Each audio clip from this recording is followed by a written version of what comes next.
Prophet Marcello Occurrence. Okay, so this video is going to be about the Americans using guerrilla warfare against us. The Americans using guerrilla warfare against us. That's what they're doing. What y'all call gang stalking, or however you want to label it. It's guerrilla warfare. And I'm going to prove that by definition, because you're going to be like, well, wow, that's it. Well, wow, that's basically what's going on here. Okay, so the title of this message is Guerrilla Warfare Against the Christian Community in America. See, that's why I write down my titles, because a lot of times you could easily leave out certain words that you get initially. So it's guerrilla warfare against the Christian community because they are targeting us, because they blame us, they mad at us because we manifested and they messed around and found out. That's basically it.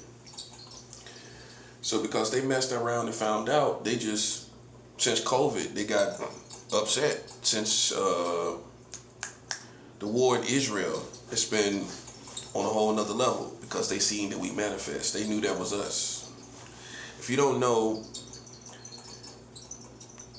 we responded to all this gang stalking with COVID-19.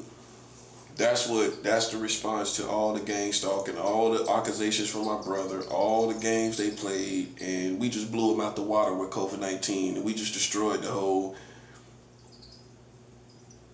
old world of America with COVID. The whole COVID went into the nooks and crannies. I mean, COVID was more powerful than guerrilla warfare could ever be. COVID-19, the coronavirus, was more powerful than any form of guerrilla warfare against that they doing against us. So all you got to do is realize we're already set up for the win. You know, with COVID, we got you remind you, there's going to be people trying to save face based on what COVID did to the community. But remind you, people are still dying from COVID-19 tonight. There are still people in the ER dying from COVID. Know that, right? Okay. So it's people dying every week from COVID still.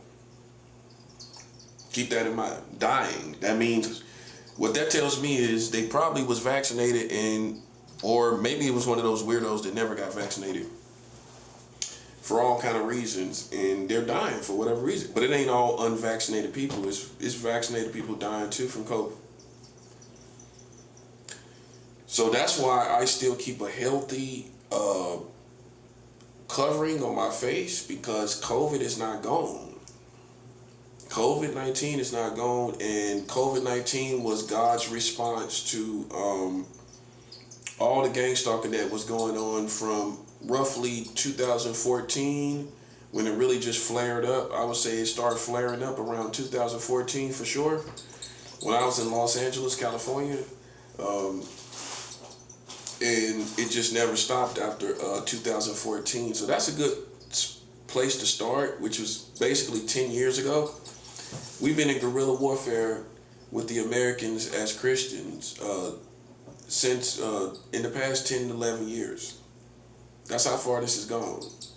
Okay, that's why they find it more and more interesting with every passing year. If you don't know, they find this more and more interesting. The clowns find this more and more entertaining.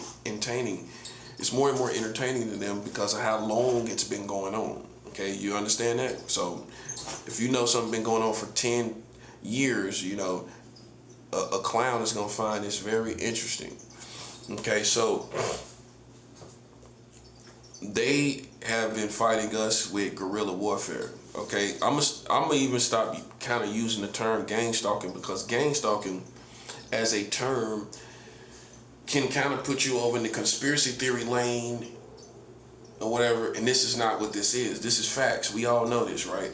So an intelligent teacher like myself, you know, I'm gonna scratch using the term gang stalking. I'm gonna retire that term in essence, because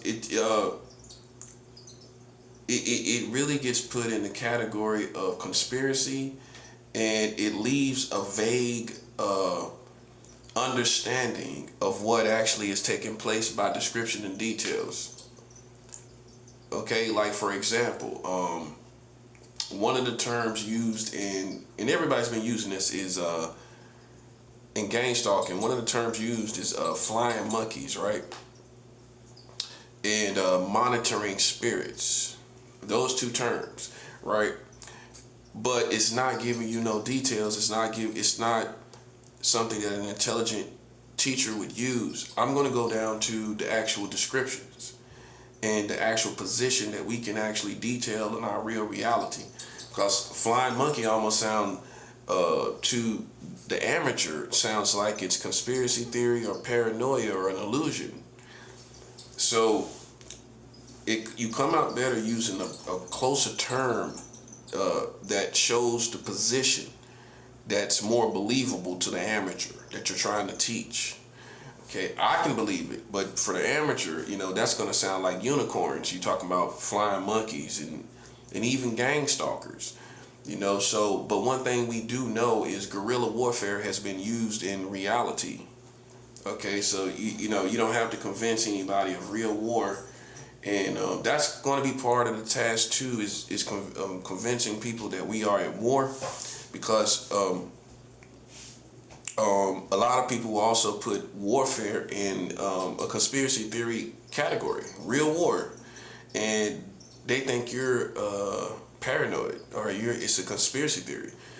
So what we're going to do is go down into the real positions so people can see all the details of those positions line up, and you can see for yourself for what you're going through in your own life that these are these definitions of these positions. So for example, like back to monitoring spirits and flying monkeys, those are what we call psychics, and the more technical term is telepaths. Okay, so that they have a whole network of telepaths against us. So see how it's better to tell you that, and how that broadens up your mind, opens up your mind, that these are not just monitoring spirit kind of is a vague understanding of how it's moving and how it fluctuates, and also saying flying monkeys, that's kind of it's not giving you the details of the position. Now when I tell you a psychic network or a telepath network is against you around where you live, or mind readers, psychics, telepaths are all in your atmosphere, it gives you more of a blueprint of your grid where you're at, and more understanding than just saying flying monkeys or monitoring spirits, because a monitoring spirit sounds like it's just sitting there, and that's not how it works. So you got wizards as well, wizards and mind readers and telepaths. But let's just say telepaths, people who communicate with the mind. Wizards are what I would put in the category of people who throw stuff, images at the mind, all kind of images and things at the mind. Okay, but the Holy Ghost, when he really is in you, he's going to take over your mind to where none of that gets through. That's why none of it gets through to me, because the Holy Ghost will protect your mind from all kind of mind technologies. Okay, whether they be spiritual or tangible. Okay, you got two types of technology, spiritual and tangible. So a spiritual technology in this context is them forming telepath networks, and that's an actual invention or a creation. They're taking a mind reading telepath network and forming it around you, and just monitoring you 24/7, taking shifts and watching you. Now you got a clear more idea of what you're dealing with. You're dealing with a network, a national network of mind readers, telepaths, psychics that's watching you, watching your thoughts, Even when you go outside, even everywhere you go. That's why they know. That's why when you go to the grocery store, it's a war already set up. You can already tell. How did they know you was coming? Because they already got a network around where you live. So when they know you about to leave, all they do is pay attention to your thoughts. They know you about to leave. They're gonna be all out there in the community. This is experience from years and years of being through this. Okay, I should be able to come out, especially as a spiritual person with intuition, and talk about this intelligently after years of being through this. And their main idea is to work through your morale. I'm kind of summarizing everything I'm going to talk about, but for those who are true students of information, I'm going to get into the crust of all these things, but this is basically me summing it up. They use gang stalking with the public, with the civilization and all the community and the public and everything, which means the residents, the community. Without the community, guerrilla warfare is nothing. Guerrilla warfare relies on the community. And if they don't have the community, they're going to be independent, and that's where they are now. The good news is, basically, these people are independent from the community now because we've won so much and it's caused so much damage that they're wanted pretty much dead or alive to some people, and they know that. That's the good news. But even if it's 5 more years of the world lasting, this is going to be 5 more years comfortable just because you have more good understanding about what's going on. So it's not saying, this is not a message of urgency. This is more of a message of clarity for what all that's been going on, so you can just kind of rest and have proper closure to all that's been going on. So this is more proper closure. Okay, not some urgency where you got to be, oh, I got guerrilla warfare going on. What do I do next? You know, we're already winning. We've already won. The morale of the people is bad as far as the enemies. Everybody see things our way. All the things they did, the campaigns they took out against us failed and everything like that collectively. And I mean, so the guerrilla warfare is pretty much defeated. But I want to go into what it is so that you can be equipped for future reference and you can have more peace, so you can go outside and you're not even affected. I found my way around this without actually being truly educated about it, because God is going to lead me, you know what I'm saying? And I'm going to learn from experience how to carry myself. So through guerrilla warfare, I've come a very far way. I've come a long way through guerrilla warfare. And basically it has its root in psychological warfare. So that's kind of like a sub definition or defining factor of this guerrilla warfare is the psychological part. That's basically what it is. It's a play on the mind, you know what I'm saying? So, because it'll look like it's going to harm you, but they're not threats. They're video gamers. They're gamers in essence, basically. That's how you need to look at all these guerrilla warfare people. But they're trying to make you have devastated morale. They're trying to destroy your morale, which means they're trying to destroy your sense of enthusiasm, your happiness, your peace, you know what I'm saying, your sense of mind, your sense of good thought, your soundness of mind, your sense of peace, your sense of tranquility. So that's just trying to eat away and chip away. The guerrilla warfare using the community is trying to chip away at your morale. So that's why you got to watch your morale more than anything, which is your well-being, how you feel, your mood, your emotions. That's your morale. That's what it is. Okay, so like morality and morale is 2 different words. Your morale is your sense of well-being in essence. Okay? So that's one thing that you got to guard in guerrilla warfare is your morale. As long as you guard your morale, that's going to be a great foundation for you to maneuver through this. That's with ease and strength. And as you can see on my videos, my morale is great because I'm always laughing. I'm always, you know what I'm saying, joking and everything like that. So my morale is very great. What you also need to understand is they're using military and veteran military just to be corny, to think they can match us. So they're gonna use veteran military in this guerrilla warfare against me and you. So I already know that they're using war tacticians to fight our minds, those who are in the background. They're gonna say, do this, do that, do this, do that. And they're gonna have other people that execute those things, but to no avail against us. So be aware that we're dealing with real veteran military and even some active military, that may have telepathic abilities. They may use telepathic military, telepathic police. In other words, they may use telepaths from every walk of life, including police, military, thugs, gangsters, all telepaths, mind readers.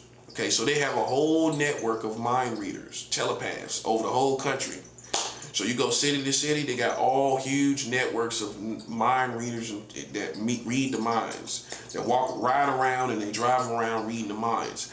When they ride past your house and when you live, they read your room and your apartment and building like a brain. Your room represents a brain because your brain is in the room. So all they got to do is try to read the room. That's why they love secretly moving around the room, because they operate as if it's a brain to read the room, because when they read the room, they're going to read your mind, right? Right. Okay, so that also works with vehicular fleets of cars. Okay? They use hordes and hordes of cars and psychological, telepathic reading of your mind. So what that means is they send by cars and hordes and cars, okay, to read your mind. That's what they do. They send a whole bunch of cars, constant traffic. Pay attention to the traffic with guerrilla warfare. It's all telepaths, all mind readers going past you in public. What I mean, I'm talking about hordes. If you're walking down the street, they're going to have, and they know you're coming out because they got the mind readers, right? They're going to have hordes and hordes of cars riding by, and they're all mind readers.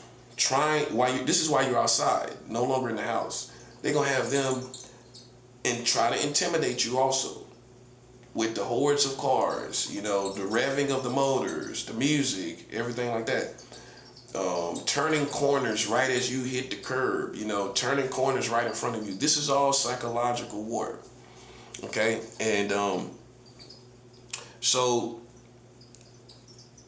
they gonna use fleets of cars. They gonna use these all these fleets of cars against you to surround where you live and in the cars where they're riding by, including police. When the cars are riding by, including police, including military and other forces, they're gonna ride by and read your mind where you live. Okay? So this whole network is hundreds, millions even, of mind readers that they've selected from the community. This is basically what they're using where we live at, and that's, if you pay attention to the sounds around you, there's a lot of erratic movements that you can tell that the people are reading your mind, because the devil might attack your mind with a lie, right?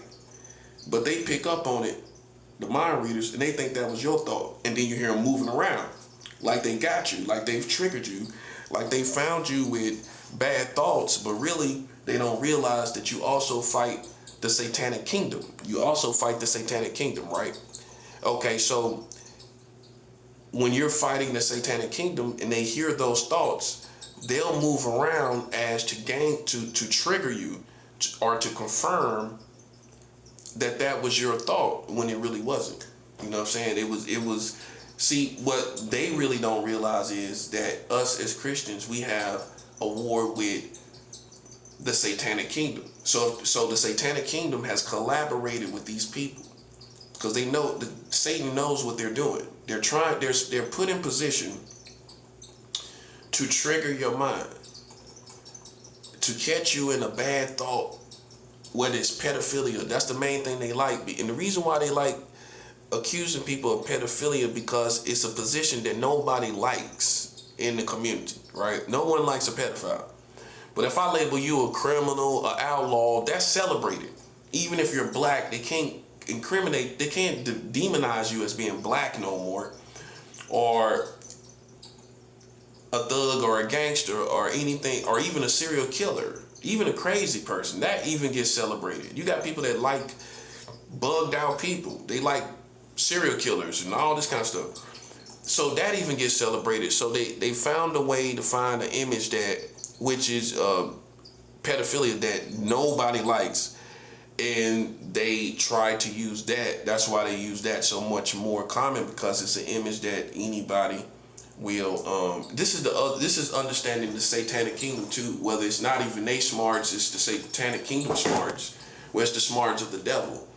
If he knows he can, and that's what we got to start talking about, the intelligence of the devil, or the information of the devil, the tactics of the devil, which is way smarter than people realize. And what he'll do when you're a high-ranking person, in this case, is and he know they trying to find thoughts. He know this whole network of mind readers are around you. What he'll do is set up demons that have nothing to do with these people to attack your mind while they're trying to attack your mind. And Satan's kingdom is trying to incriminate you to them, to these people who sit in position and watching your mind. But they're not aware of the satanic kingdom. So when those thoughts come through your mind, it's not you, and sometimes it's not these telepathic enemies. It's the satanic kingdom trying to give them the thoughts that they're looking for. Realizing that the satanic kingdom is very intelligent, knows your family. The satanic kingdom knows your family, can go find your family, and create this whole satanic database of information to attack your mind, where it looks like you thinking crazy and about your family, but you're not. The satanic kingdom has information on you. They have a whole database on you. Okay, they know all the children in your family. They can use all the children in your family against your mind. They can use all the old people in your family, all the people in your family. And what's going to happen is the satanic kingdom is waiting for this telepathic network to believe that it's your thoughts. That's the struggle. That's basically this struggle in America in a nutshell, as far as the high-ranking Christians. The satanic kingdom is fighting with their forces of information to attack you, to make these telepaths believe that you're a pedophile to the community. And then once they think they got something, then they'll take that to the community and incriminate you, to people that believe in these psychics and telepaths, that actually have confidence in their ability. And those people will go to other people with less confidence, but more confident in those people. And it goes on and on. So the confidence in each other always match they make basically the public believe that you're a pedophile. See what I'm saying?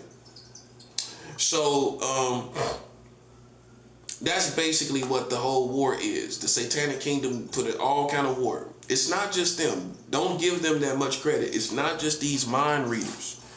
You as a Christian are at war with the butt-naked satanic kingdom. Butt-naked. Not no human beings, not these secret societies, the butt-naked satanic kingdom. Which means butt-naked demons, the butt-naked devil. You dealing with that without any group of people, without any nation, without any country. We already at war anyway. Now you see what I'm saying? We have that to deal with, and these people, and these Americans, or whatever country you're in. You got your citizens, your counterparts, or your countrymen to deal with, and the satanic kingdom. That's why we don't get enough credit. We're not just, they flattering themselves. We're not just fighting them. We fighting the satanic kingdom. that had butt naked, like straight up demons with all kind of information that has nothing to do with the Americans per se, that has nothing to do with these causes out here and all these different groups of people. They ain't got nothing to do with them.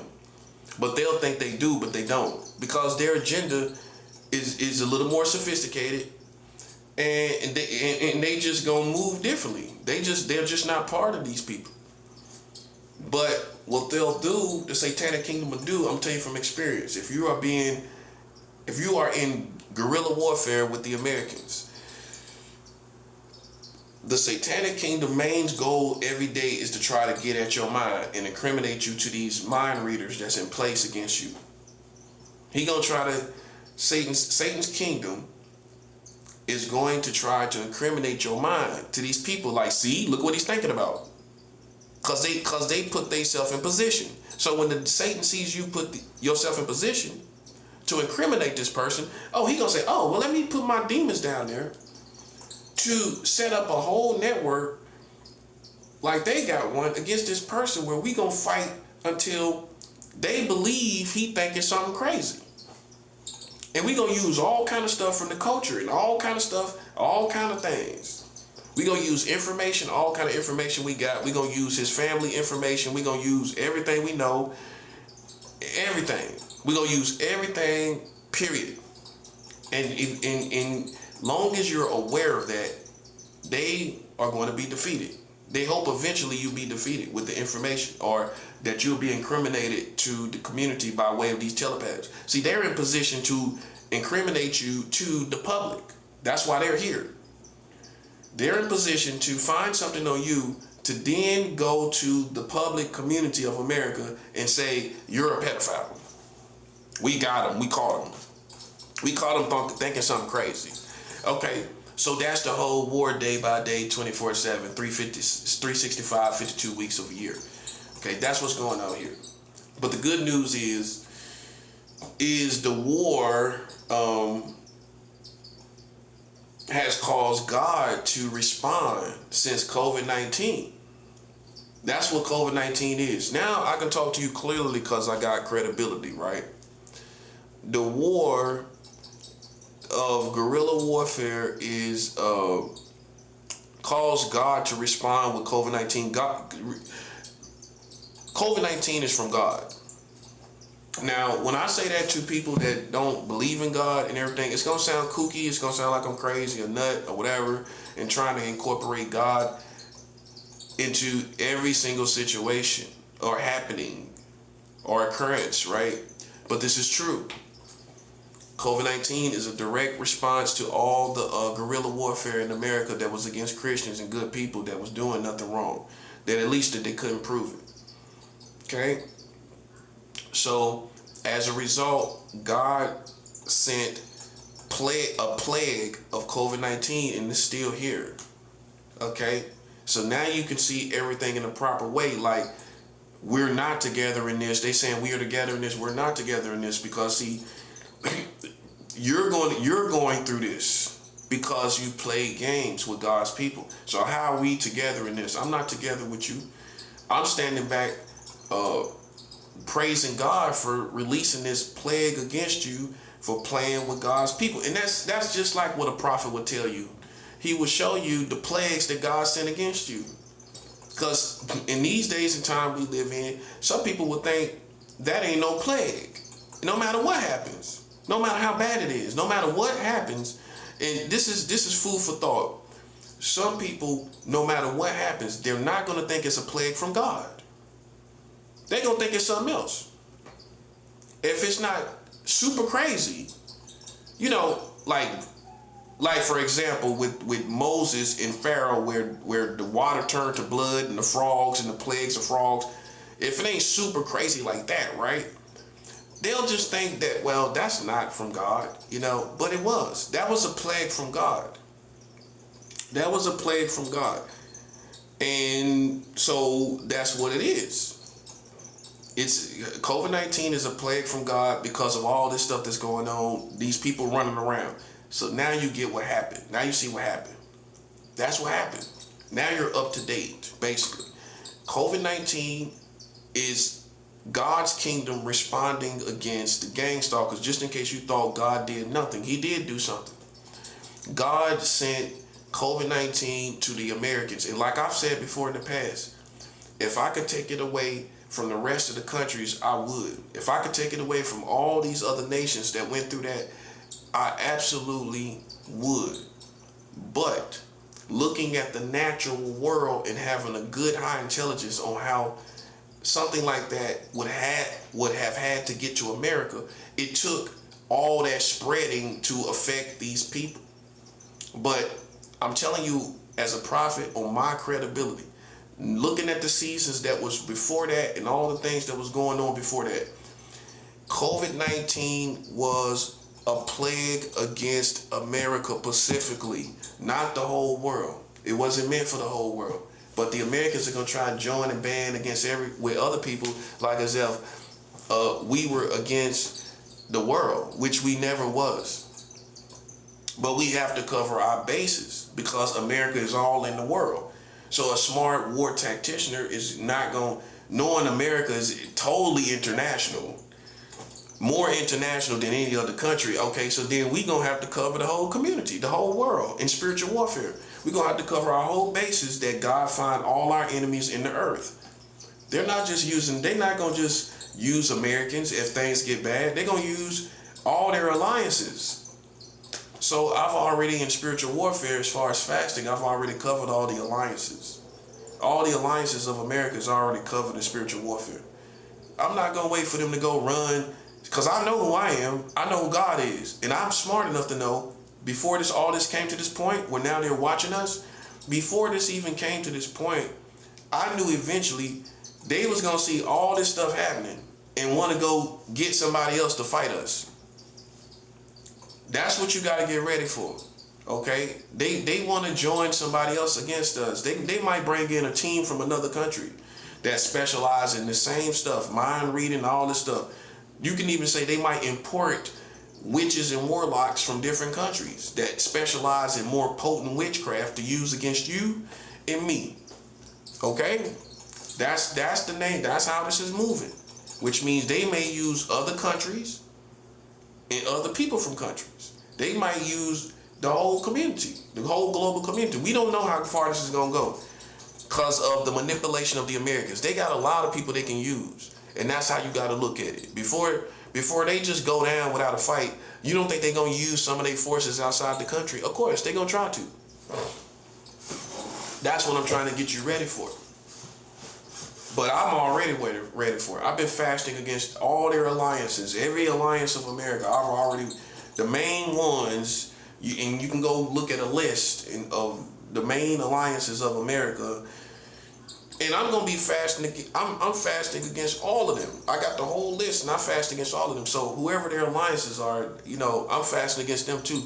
Not against because I'm against them per se. I'm covering my bases just before they. And just in case they try to utilize some of these people against me from different nations. See, a war tactician is going to do that. That's what you're going to do. You're not going to sit back and just wait for this to escalate and just wait for enemies to come up and approach you. So I've covered assassins, standby assassins, all of that. People that got money to try to put money on your head, all kind of killers. You can't be scared of it. You can't act like it's not a possibility. As a soldier, you can't act like they can't find an assassin to kill you. You can't act like that. That's having this optimistic mindset to a fault, where they can't send these people against you, and they ain't gonna send no killer against you, and men can use their free will. That's what you always got to remember. And money is the name of the game in America, period. So you got to keep in mind they could try to put money on your head. That's what they sitting back thinking they can do. But see, I've already fasted. I'm already fasting against all the money that they will put against my life, all the money holders who have the money. I'm fasting against them too. This is how you got to do it. And if you don't know what type of fastings I'm talking about, because you're not up to date to what I'm doing as a prophet,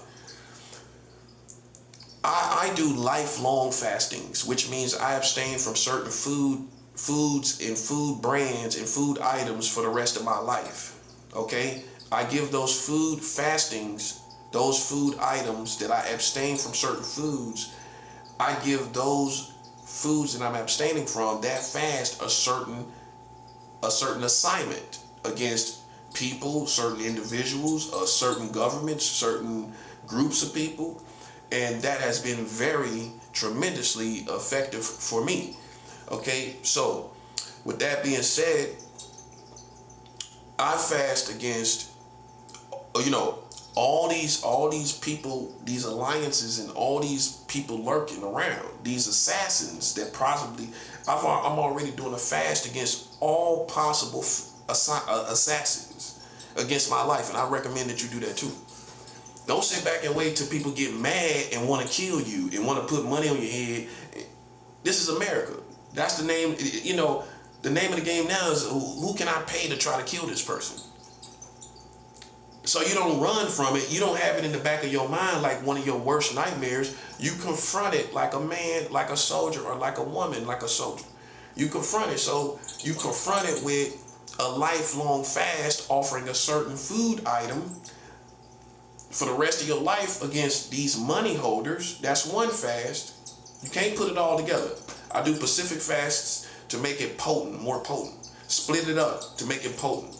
So you don't just have money holders and assassins and all of that and just describe all of that in one fast. You can do it like that, but it's going to be more potent if you have a fast for money holders that will put the money on your head, and the assassins, a whole other fast for the assassins that's on standby waiting for this to escalate to the point where they don't like it, because that's where it really is at.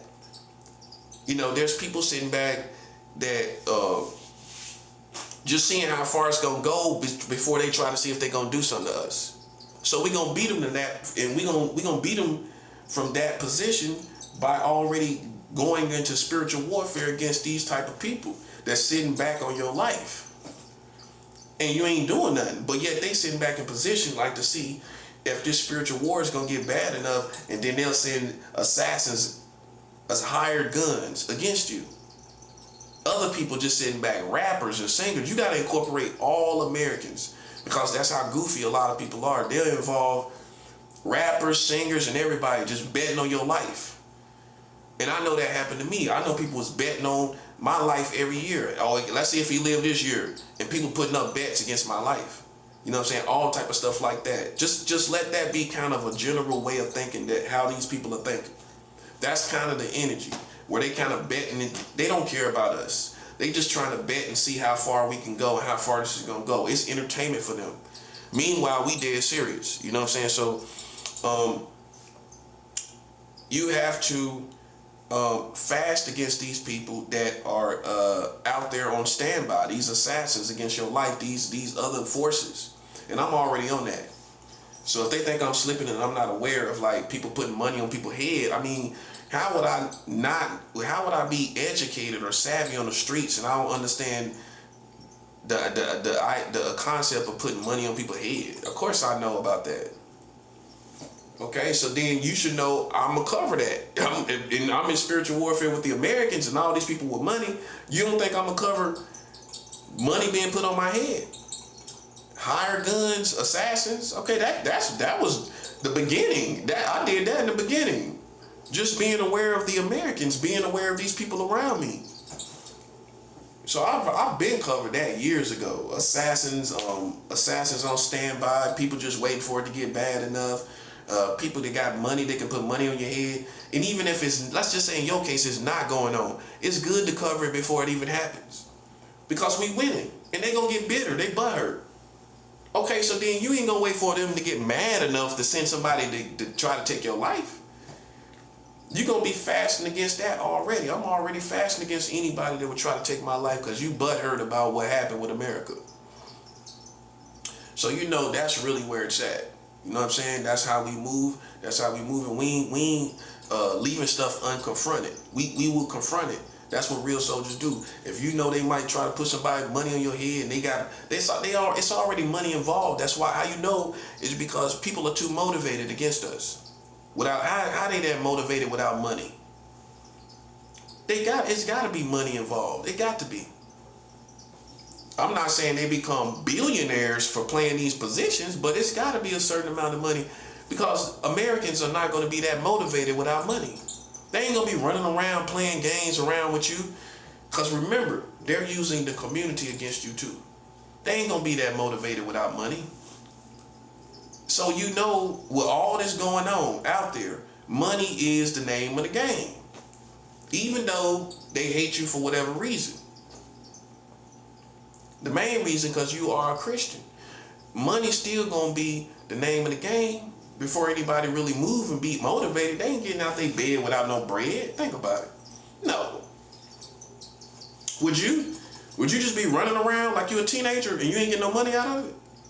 And you can see the potential. Americans gonna see the potential to get paid for it. And that's how I know they're gonna get money, because they're gonna say, well, I mean, you know, we could get paid for this. And so you know somebody getting money. So you curse the money that they getting.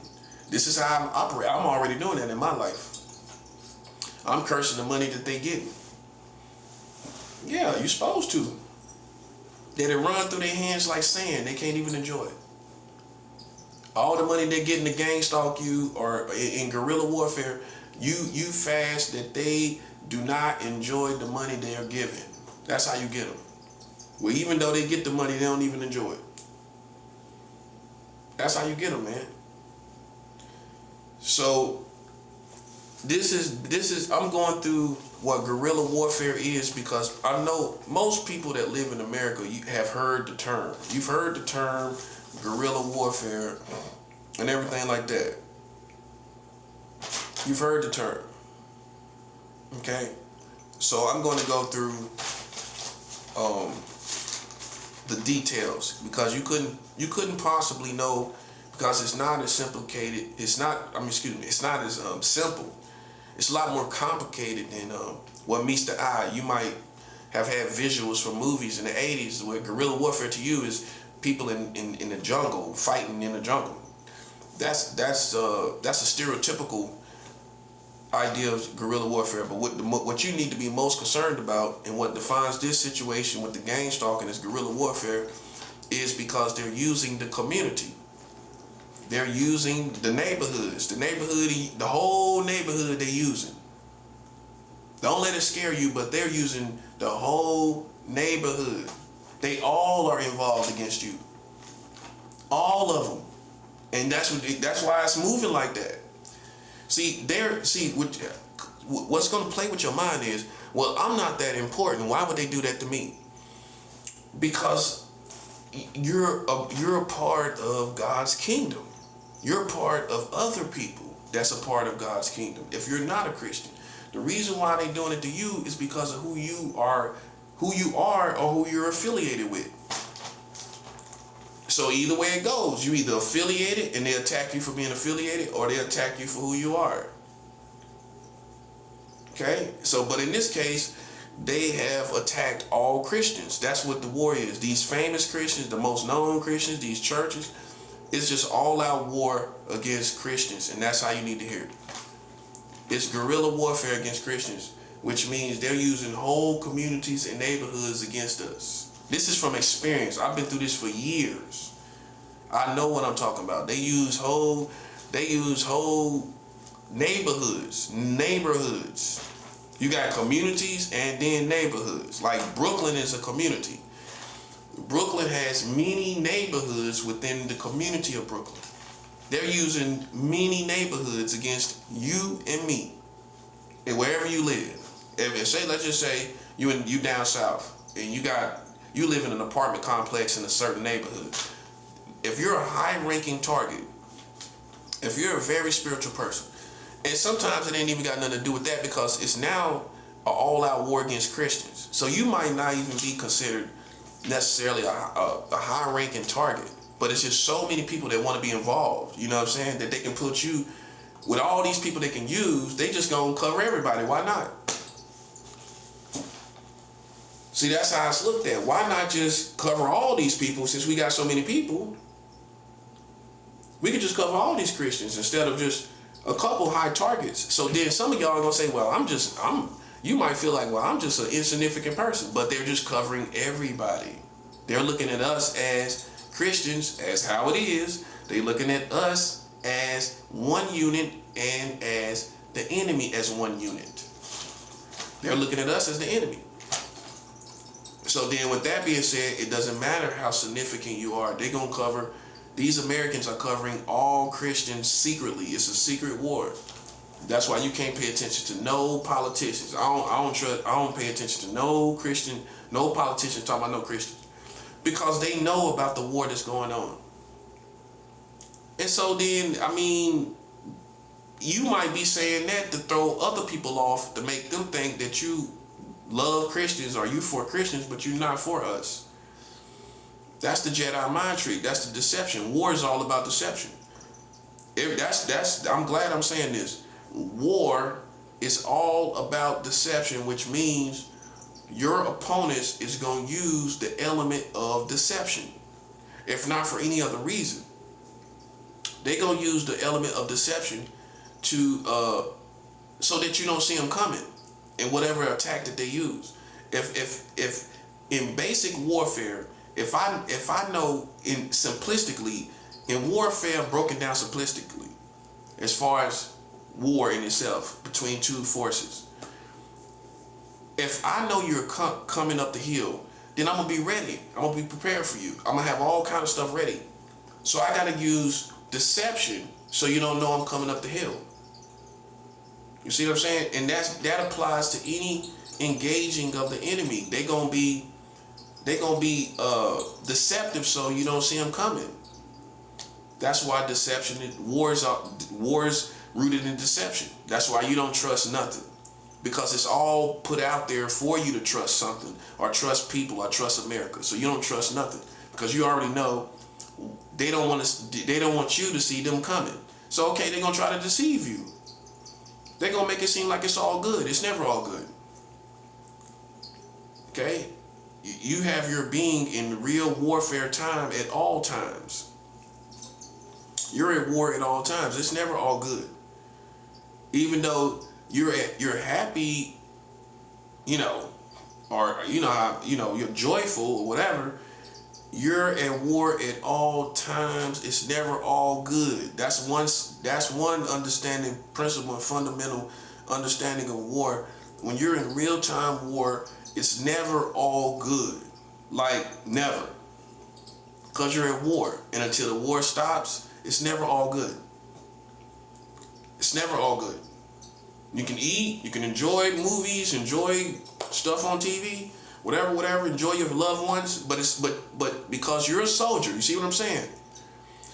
Even when you go see family, everything, you're still a soldier out here. And that's why you gotta have the right companion, because you get the wrong companion that's a civilian is gonna live as a civilian and get their head knocked off by these forces of guerrilla warfare, because they ain't gonna believe it and know what's going on. And then at some point they are gonna believe it, but they still ain't gonna do the right thing, which is listening to you, and because you got the most experience, they ain't gonna listen to you.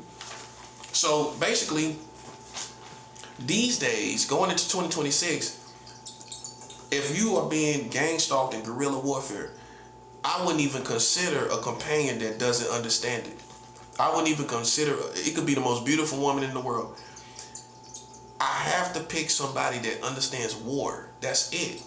I can't pick a nice, sweet person that don't understand this war that's going on. I got to see signs that this person at least understand these sneaky forces, these forces that's sneaking around doing stuff. She gotta at least understand that. You know what I'm saying? You don't go with nobody that's just thinking, oh well, you're just being paranoid. Nah, you can't be with nobody like that. How you gonna be with them? Well, all this stuff going on, and this little person is just coming in and out of your life, unaware and not aware, and thinking you're paranoid, and you know what I'm saying? You can't be with nobody like that. So when you're a soldier, you gotta let God lead you to another soldier. Perfect example is the Matrix. Neo had to be with Trinity. He couldn't be with, he in the Matrix, how Neo gonna be with some nice, lovely little woman that don't understand war? Neo had to be with Trinity, because Trinity already, in that world, she already understood the Matrix before Neo did. She understood all these forces that was going on and their agenda. She could see them for who they are. She knew what they was doing. She didn't have to have it spelled out to her. Like some of these American women, you have to spell this stuff out to them, and they still don't halfway believe it. Trinity knew all that was going on. She knew what was going on. She didn't doubt it. She was just as savvy as us, like aware. You know what I'm saying? You have to find, and basically, if you're a guy, you got to find your Trinity. If you're a woman, you got to find your Neo. Because otherwise, you're going to be in the Matrix, and they're not. You're fighting this guerrilla warfare, and this person is on the outside. So it's almost like having a baby. You got to watch out and cuddle this person, and watch out here, watch out there. Oh no, watch out, come here, come here. Don't go there. Oh, them gang stalkers, come here. Don't go out there right now. Don't do it. It's too much going on right. You got to be, it's like, if you date a civilian, it's almost like having a baby that doesn't have any information. A baby don't have no information. Make sense? A baby has no information. So you got to you got to totally protect a baby, because a baby don't have no information. So you got to look out for a baby. A baby ain't going to understand nothing. And it's the same. A baby ain't going to know how to look out for itself. A baby going to just look at an enemy and try to touch the enemy. Like, come here. Like, you're going to be like, the baby going to be like, trying to touch an enemy. And you got to snatch the baby away from harm's way. So that's all you would be doing. You would be snatching a civilian woman or a civilian man out of harm's way over and over. You just gotta accept that, and it's not a sad reality that, look, God will send me somebody in the Matrix.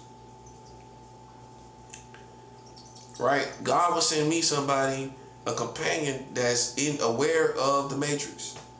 That's you can't be with a civilian no more. You can't. Because all it's going to do is be a liability. They're going to be miserable. Because they're going to be gang stalked. They're going to be in guerrilla warfare, and I've seen it already. I've dated 2 women that was unaware of guerrilla warfare and gang stalking.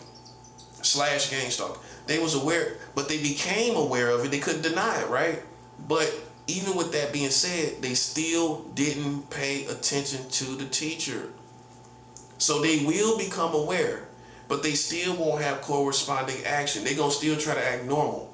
See, a civilian going to say, well, I'm going to enjoy my life. That's what a civilian going to say. Oh, well, I'm going to still enjoy my life. And you going to be gang stalked like crazy. So we learn to be like Zion, like an underground community that no longer really engages the public in America. We already represent the final hours, the last days, a post-apocalyptic world before the apocalypse, because we're like an underground community. We don't come out in public if we don't need to. Because you're being gang stalked. Why? It's not the same world anymore. All out there is nothing but gang stalkers and evil, guerrilla warfare. Let them have it. It's nothing out there anyway. Just go out there and run your errands and come right back. That's all you got to do. But some people, especially women, if you're a guy that's in the Matrix, women are going to want to go out and venture out and have fun and go to restaurants and all of that. Now, what you thinking? What you're thinking in America, if we go out to a restaurant, I'm going to tell you the first thing you're thinking if you're in this warfare in the Matrix. The first thing you're thinking is gang stalkers at the restaurant. That's the first thing you thinking, ain't it? If she wants to go out anywhere, what's the first thing you thinking as a soldier, a veteran? Guerrilla warfare wherever we going. Guerrilla warfare if we go out here. Guerrilla warfare if we go out there. Guerrilla warfare if we go to the restaurant. That's what's going to happen. If you're a high target, if you go anywhere, they're going to try to set up a type of guerrilla warfare against you. So you learn to do things quick. You want to get a hotel room for you and your woman? Do it. Don't plan it all where they got time to set up a whole hotel. If you plan it 3 months ahead, they gonna set up that whole motel with mind readers. I'm telling you from experience. You gotta keep it in the back of your head, and you gotta practice this higher psychology where you don't let them know what you're gonna do. You don't think you know what you're gonna do, but you don't think about it a lot. You stop thinking about the future, so that they won't know what you're gonna do. Okay, so let's just say you want to get a motel room and be with your woman. I mean, you can do those things, but don't give them 3 months and 6 months to plan it, and then they go book all the rooms where you live, where you gonna go be in the hotel. They're gonna try to ruin your whole experience. I'm telling you. You can't plan no. If you in the matrix with these individuals, you can't plan to go to no hotel and book a hotel 6 months in advance. And that's what you're gonna try to do to save money. And I'm gonna tell you what's gonna happen. When you go to there, it ain't even gonna be worth it, because they gonna have all those rooms booked, and they gonna have all kind of games going around that hotel that you booked 6 months in advance. Now that shows you basically how they move. This is why men that's in the matrix, avoid the public, because we already know it's a game with every situation. More times than not, they're gonna put a game on every situation. So why I'm gonna go into a game intentionally? Why I'm gonna go out there to a restaurant where I know they gonna manipulate the whole restaurant against us? Why do it? So it's not fear, it's just why put yourself, it's not a good time. It's not an idea of a good time. That's not an idea of a good time. Putting yourself in a restaurant where you know they gonna gang stalk you. And see, other people just say, well, I can just go out. Your civilian girlfriend will say, well, she might think, well, I'm tougher than him, I can just go out. But they're not gang stalking you like they gang stalking me. So it's not gonna be the same thing. They're gonna let you, in fact, they're gonna try to turn me and you against each other, which means they already oppose me, so they're gonna try to be cool to you. So you're gonna have a great experience. They're gonna try to probably most likely entice you. So you're gonna have this enticing atmosphere where they try to be cool and nice with you in these restaurants. Meaning the waiters, the people, all the people trying to be cool with you so that you'll be against me. See, that's how they do it. They divide and conquer. That's how they divide and conquer. They're going to try to turn you and your spouse against each other. So they're going, the ones that's the highest threat, they're going to fight you the hardest. Because they need to. They need to knock you down as a target. So they can't entice you because you tough. You fight back. The fighter of a couple, that person's going to be fought. While the other person that's weaker, makes sense? They gonna pull that person apart, away from you, because they're weaker. They gonna pull them away. They gonna entice them. The weakest person in the couple, that person gonna get enticed by gang stalkers in the guerrilla warfare. The strongest person is the threat. It could be the woman.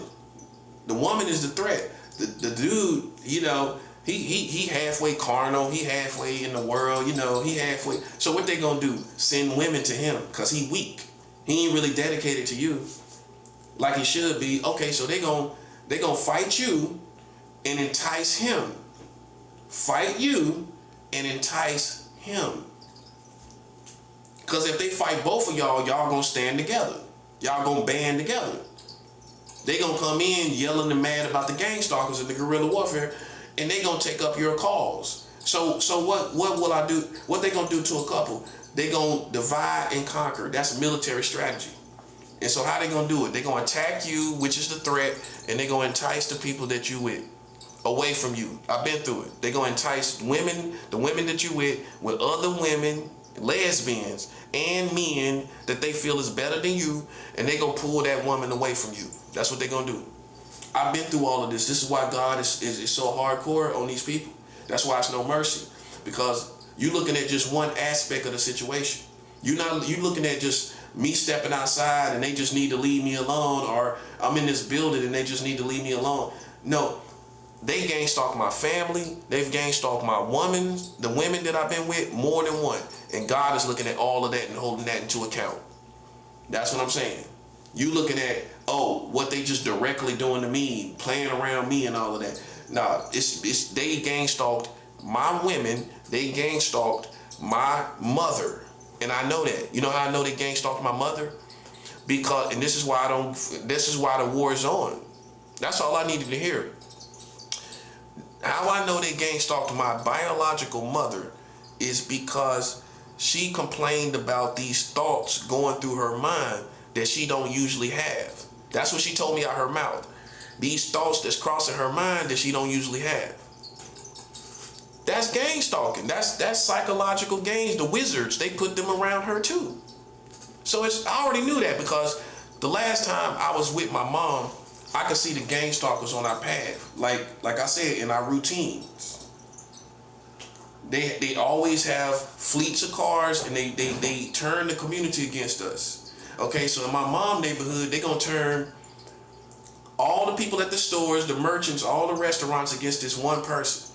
This is how they operate. They gonna have foot soldiers walking up and down the street, and it's easy for me to see it. So when I rode in the car with my mom in the passenger seat, and she was driving, the last time me and her was together as a family, I seen the gang stalkers on her routes. That's how much of a master I am. I knew they were in her routines because I could see the gang stalkers in position. So that's why the war is on. That's why this war is on. Because they've gang stalked you and your family and your companions. They go to the community, the dumb community of America would think, well, he's just being gang stalked. That's just him. He's in guerrilla warfare. Aren't you simple? Aren't you very simple? They're gang stalking your family, and I did a video about this. Your mom, your dad, your immediate family, especially your circle, everybody to support you. And I don't want to scare them, but I already know that's happening because I know how they move. Because they move like they want to beat and defeat everybody helping you. They want to beat everybody helping you. So they gonna gang stalk your mother, your father, your aunts and aunties, your sisters and brothers. They gonna gang stalk everybody that's helping you, period. Any transactions, any cash apps you get from certain people, even if you got a ministry, they gonna gang stalk every person that's giving you cash apps. They gonna target them people. This is how bad this go. This is how far this go in the matrix. If you have a ministry on YouTube, and let's just say you have a person that's always giving you these great big offerings. They're giving you like $100 at the time. Let's just say that. $50 to $100 at the time, right? If you are being gang stalked and you're in guerrilla warfare, they gonna find that person in their community, wherever they are. Let's just say they don't even live in the same city.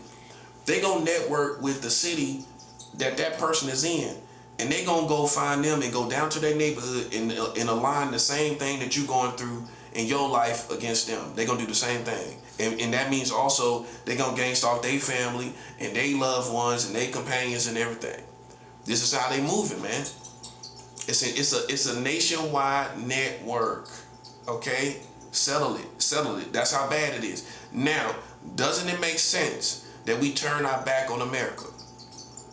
That's what I'm saying. If you realize the full capacity of the Matrix, now you see why we turning our back.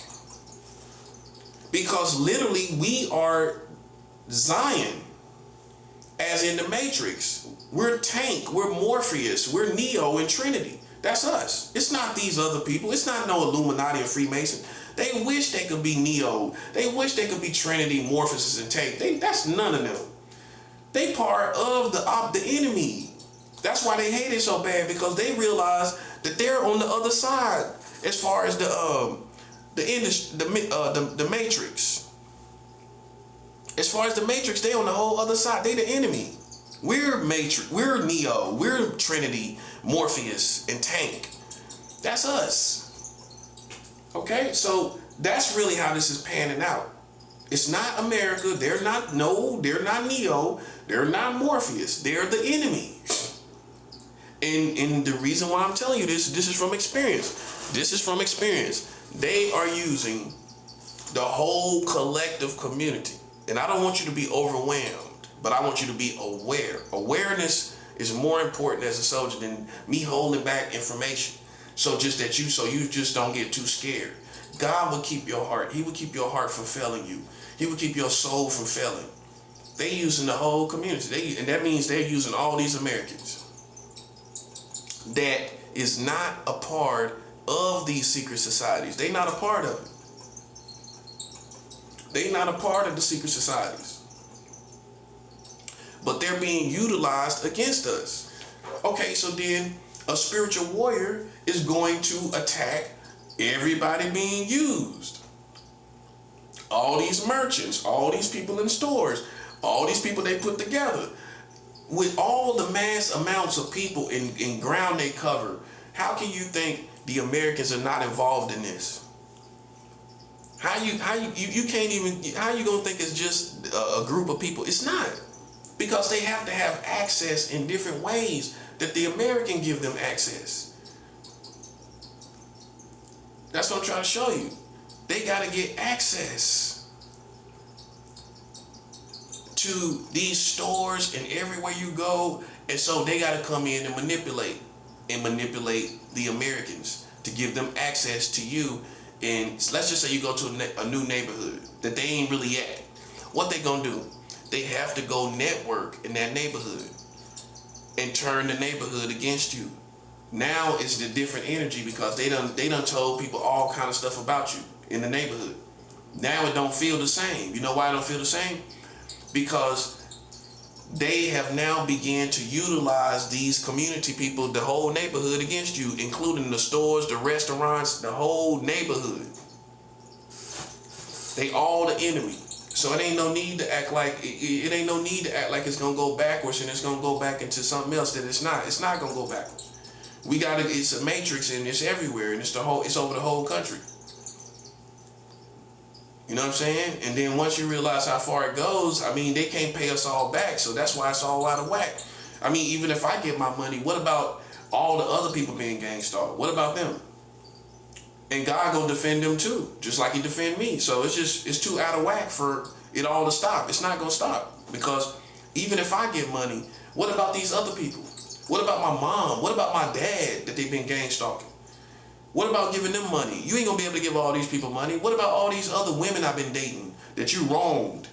You know what I'm saying? You can't give all of these people money, not the money they deserve for being gang stalked in guerrilla warfare by Americans. You ain't gonna be able to give all these people the money they deserve. So therefore, as a wise tacticianer, I know it's out of whack and it ain't gonna get better. It's forward march. It's not gonna be, it ain't no peace because it's too many people they gotta compensate to and they ain't gonna do it. They ain't gonna be able to do it. They went against your whole family. That's what I'm trying to show you. Instead of talking about the families with them, what about the family that's not with them? Because some people gonna teach you on these YouTube videos that your family is part of it. Your family is the ones, but not in all cases. In most cases where you're the target for whatever reason, they gonna attack your family for helping you. Whether it's emotionally, mentally, financially, however they're helping you, they gonna attack the people that's helping you in your immediate circle, in your family. And if they're feeling overzealous, they gonna attack the whole family. All these people you ain't seen in years and years. They gonna be gang stalking all these people in your family. They gonna be gang stalking. Let's just say the family reunion. All them people, they gonna be gang stalking. That's at your family reunion, all of them. If they hate you enough.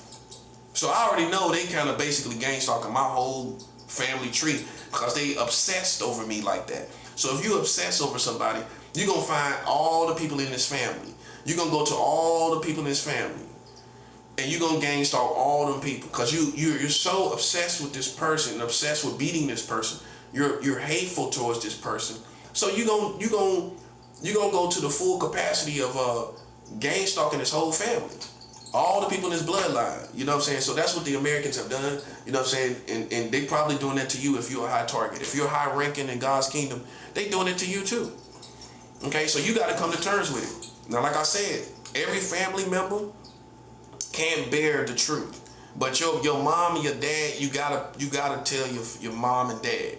You know what I'm saying? And listen, if they accept it, they accept it. They don't, they don't. But you put it out there for them to now see the signs of what you was talking about. They gonna see it. They gonna see it. If you describe it like I just described in the past hour, what I just described, all this stuff that's going on, they mind gonna think about what you talking about. All the confusion in public, all the kids they be throwing at you in the grocery stores, putting these kids crying around you, all kind of stuff just to trigger your mind. They gonna start to realize, man, that is what they doing. So with your mom and dad in your most immediate circle, they gotta know what's going on. You know what I'm saying? We're not looking to convert these people anymore. It's a war. It's too much been done. So how we gonna, see what I'm saying? All this stuff been done to our family and our community. Do you think I'm looking to convert people that done played over this whole country? No, I'm not. I don't care about them. And so that's why you can't go with, that's just like Neo and Trinity and Morpheus trying to convert the enemy. You know what I'm saying? We're not trying to do that. It's an ongoing war for a long amount of time. We're not trying to convert nobody. That's why you got to listen. That's why you got to know what Christians you around, because they don't realize how far this has went and how long it's been going on. That's what I'm trying to show you. They're going to have that evangelistic attitude and it don't apply to this situation because they done played so many games for so long. It's a war, and that's all there is to it. That's all there is to it. It's not going to get better. Okay? So I'm going to go into the definitions of guerrilla warfare. I'm going to get into all the definitions. I basically covered everything for those who just kind of might not listen as long. You know, you got some people like, I like long messages because you can just throw it on and listen to it. I do it for that reason. I just can actually consider myself, because long messages is just good. You can just lay back and soak up this information, especially if it's an anointed person. You know what I'm saying? Especially if it's a person that fasts too. You know what I'm saying? You laying up, soaking up that energy, that anointing, while, and you could just put that on and just, it's a great warfare distraction in these situations where somebody know what's going on. You know what I'm saying? Because when you go and listen to these other Christians, they ain't on our wavelength. That's the thing about it. So basically their anointing and energy is not directed in the right area where they understand these enemies and all that's going on. See, this took over. Okay, so imagine a Christian talking about something else when it done took over the whole community. Imagine a Christian, you land and listen to Christians talk about something else. It's not going to be that comforting. It's going to be more comforting that to a person that's fasting against this, a person that got an anointing that's directed against this, a person that's fasting against this. You're going to feel that connection. You know what I'm saying? So that's why you're going to feel this spiritual connection to those who are in the matrix like us. You know what I'm saying? So, but listening to somebody oblivious to this, it's not going to be comforting, because they gonna sound like they on the outside of all of this and they just ignorant. They don't know what's going on. You're going to almost have compassion for them, like, man, they just don't know what's going on. So you ain't going to be really comforted by that. That's why I do these long videos, and I listen to long videos of others that I respect, that understand the matrix myself. I listen to them. I don't listen to no people that don't understand what's going on and they just throw these little messages on and everything. I don't consistently follow them and look for what they're doing, because they trying to give America the benefit of the doubt, and we're way beyond that. That's the main information. We are way beyond giving them the benefit of the doubt. Okay? We're beyond that. You understand what beyond means? We're way past it. Okay? Now, guerrilla warfare, by definition, is a form of irregular combat where small mobile groups, often composed of armed civilians or irregulars, who employ hit and run tactics against a larger, more traditional military or police force. So that's the definition of guerrilla warfare. It's a form of irregular combat. It's irregular. The gang stalking is irregular. Okay? The guerrilla, all the stuff they're doing out there is irregular combat where they use small mobile groups of people. You see how it's guerrilla warfare? Often composed of armed civilians. They're using civilians. Civilians is people that's not soldiers, but they're engaged in war against me and you. So let's read it again. Guerrilla warfare is a form of irregular combat where small mobile groups, often composed of armed civilians or irregulars. Irregulars are just these third wheel type of people. These misfits. That's why if you look at all the gang stalkers, all these weirdos, they're going to be using a form of irregular combat where small mobile groups, often composed of armed civilians or irregulars, who employ hit and run tactics against a larger, more traditional military or police force. So let's go to the military term of hit and run tactics, because it's put in the core definition of guerrilla warfare. Let's read it one more time. Guerrilla warfare, by definition, not my opinion, by definition. Now think about the gang stalkers while I'm talking about all of this. This is what they're doing. Guerrilla warfare is a form of irregular combat where small mobile groups, often composed of armed civilians or irregulars, who employ hit and run tactics. Hit and run tactics against a larger, more traditional military or police force. And you can say we're more traditional, being that we're the body of Christ, Christians. So we're considered more of a traditional force or group of people. Okay, so let's go into, because hit and run tactics is part of the core definition of guerrilla warfare. Let's go and find out what the definition of hit and run tactics is. Militarily speaking, this is a military strategy. This hit and run tactics is a military strategy. Okay, so hit and run tactics, by definition, the military definition of it, is a tactical doctrine of using short surprise attacks, withdrawing before the enemy can respond in force, and constantly maneuvering to avoid full engagement with the enemy. The purpose is not to decisively defeat the enemy or capture territory, but to weaken enemy forces over time through raids, harassment, and skirmishing, and limiting risk to friendly forces. Such tactics can also expose enemy defensive weaknesses and achieve a psychological effect on the enemy's morale. Okay, so we're going to break down the hit and run tactics, right? We're going to break that down. Okay, so we're going to break down the definitions within the hit and run tactics. We're going to break down the whole definition because it's a big definition. A hit and run tactics is a tactical doctrine of using short surprise attacks. The short surprise attacks is going to be using these people with their children in public. Something you ain't expecting. The image of a child, the image of an old person, because they try to act like we perverted towards old people too.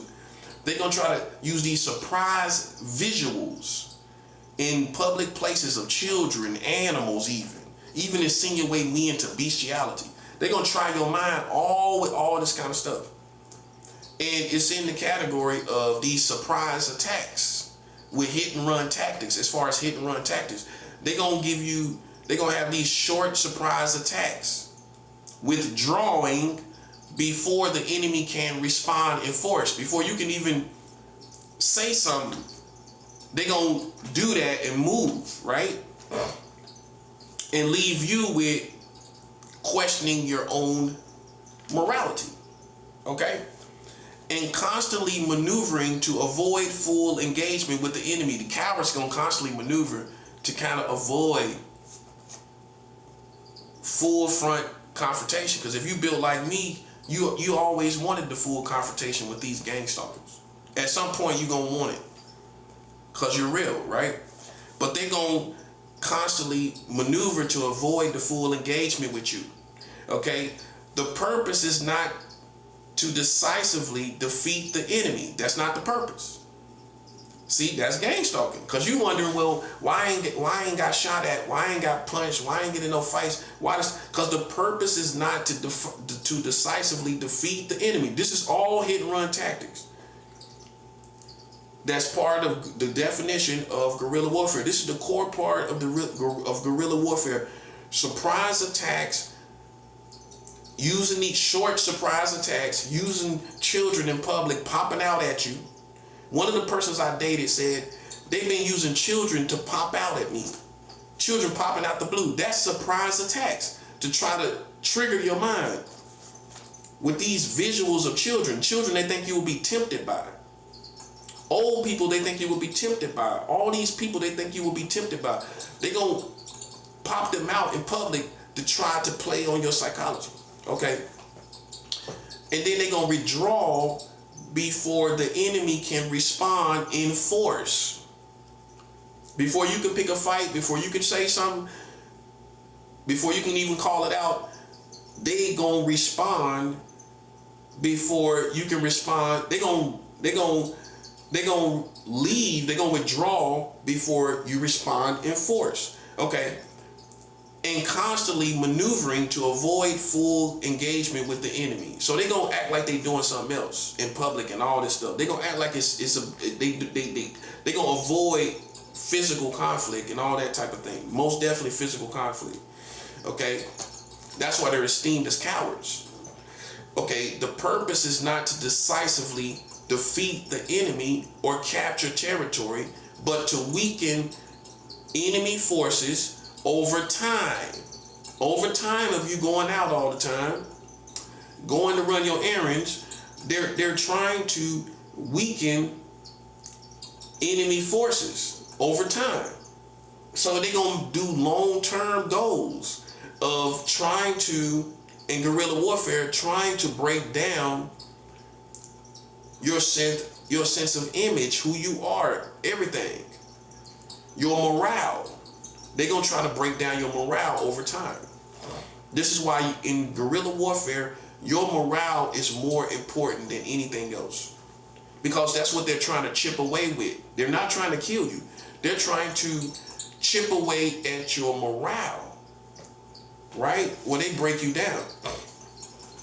The purpose is not to decisively defeat the enemy or capture territory, but to weaken enemy forces over time through raids, harassment. See, harassment in public.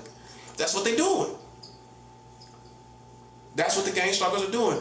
Harassment. The purpose is not to decisively defeat the enemy. This is a real definition. Or capture territory, but to weaken enemy forces over time through raids, harassment, and skirmishing, and limiting risk to friendly forces. Skirmishing is little bickering and arguments like in public.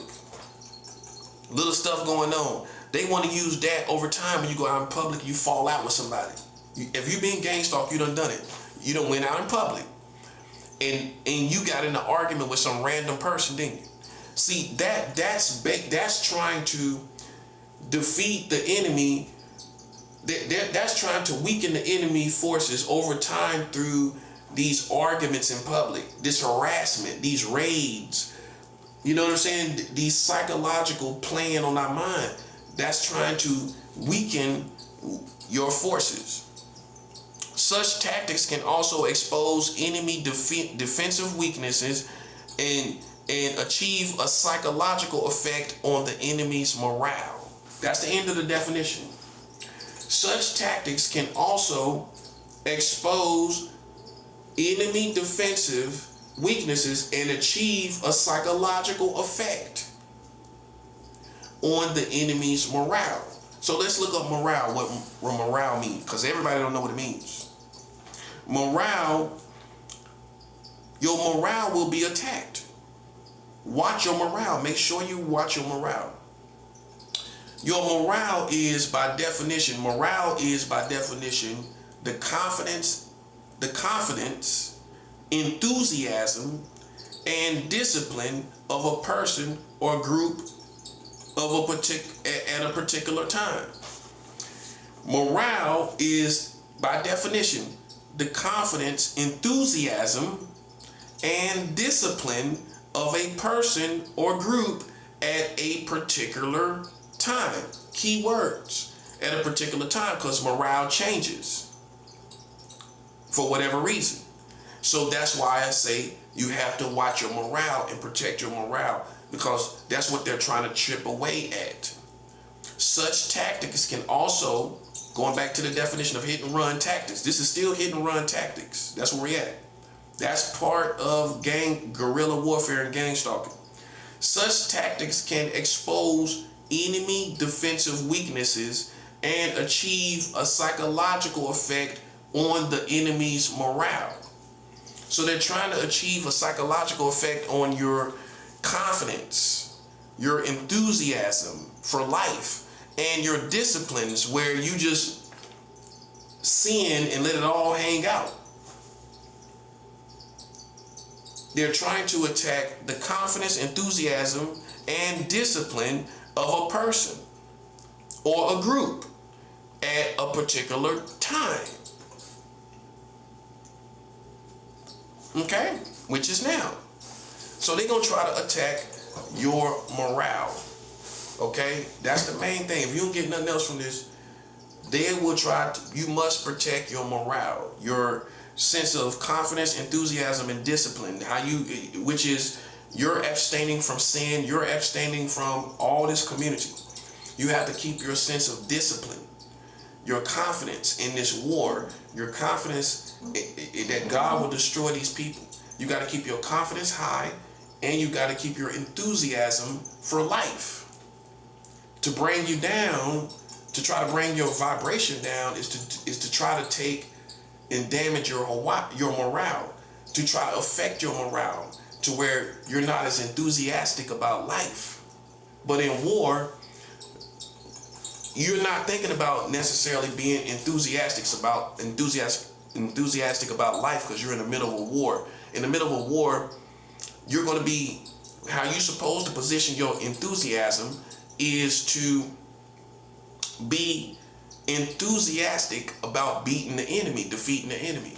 That's what I'm saying. You got to be all the way in when it comes to war. You can't halfway be in war, because it's a whole world. It's a whole world that surrounds and engulfs a person like a spear. War is a spear that surrounds you.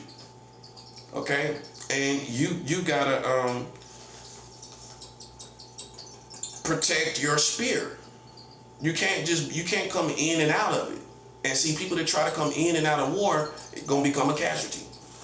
If you try to come in and out of war by mentality and your awareness of what everything that's going on, you try to take a break from war. You can't take a break from war. That's why we're mean, we're tough, we're bad. You know what I mean? Because we're in this war, and that's gonna give you a certain mood that these other Christians ain't gonna understand. This is 24/7. We're tough and mean. Okay? To this war, to finish this war. That's why soldiers be like this, because if you in it, you in it. You can't take a break from it. You can't take a break from this. Okay, so your morale is your confidence, enthusiasm, and discipline. And that's what's gonna make you angry, that you can't take a break from it. And you're gonna be more fierce on the enemy, right? That's common sense. If you can't take a break from it and they playing games all the time, everywhere you go, you're going to be mean and tough, okay? So, your morale is your confidence, enthusiasm, and discipline at a particular time. Okay? Now, let's go back to the subtitles and the sub-components in the sub-dynamics, the dynamics and components and subtitles of guerrilla warfare. This is moving forward. This is stuff that when you Google guerrilla warfare on AI, this is all the information it's going to give you. This is the information I got from the Google on AI. This is what I got. Okay, so we already covered the definition, everything real good, so you know where we at. That's the good foundation. Glory to God. So guerrilla warfare is fundamentally a people's war. This is the definition. This is defining it. Guerrilla warfare is fundamentally a people's war. And they put quotations around it. A people's war. Guerrilla warfare is fundamentally a people's war, where the support of the local community is the most critical factor for success. Did you hear that part? The local community is the most critical part of success. That's why if they don't have the support of the local community, which they really don't, because now people see us for who we are, now they're failing. That's why they're failing. And it all shows you it is indeed guerrilla warfare, because all the things that's talked about that defines guerrilla warfare is in place and defines this situation. Even down to now where the gang stalkers don't have the real support of the community, the local community. So they're failing right now because they're out here on their own looking stupid. Jaded, jaded is a good word. So I'm moving forward. Guerrilla warfare is fundamentally a people's war where the support of the local community, not soldiers, the local community, all the people around. Guerrilla warfare is fundamentally a people's war where the support of the local community is the most critical factor for success. Without a cooperative population, a guerrilla force lacks necessary invisibility in logistical support to survive a superior conventional military. Without a cooperative population, without them cooperating, the gang stalkers lack necessary invisibility to be invisible because they can't use the community.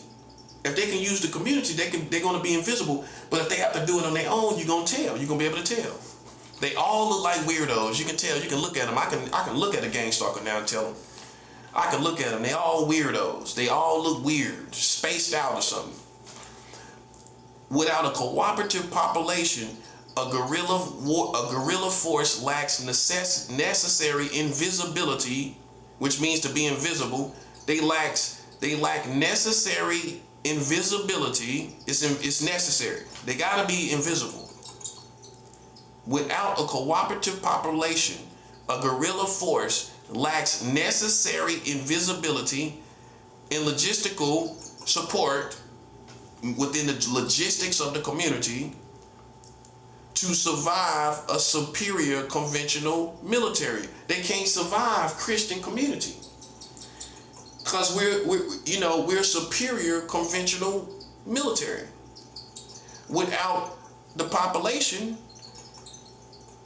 to be invisible and get into the logistics of the community, having logistical support, meaning having people in the infrastructure of the community work with them, they will not be able to survive the Christian community because we're too influential. We already got respect. They gotta have their support. So they gotta demonize us. That's what I'm trying to show you. They gotta act like we ain't even Christians.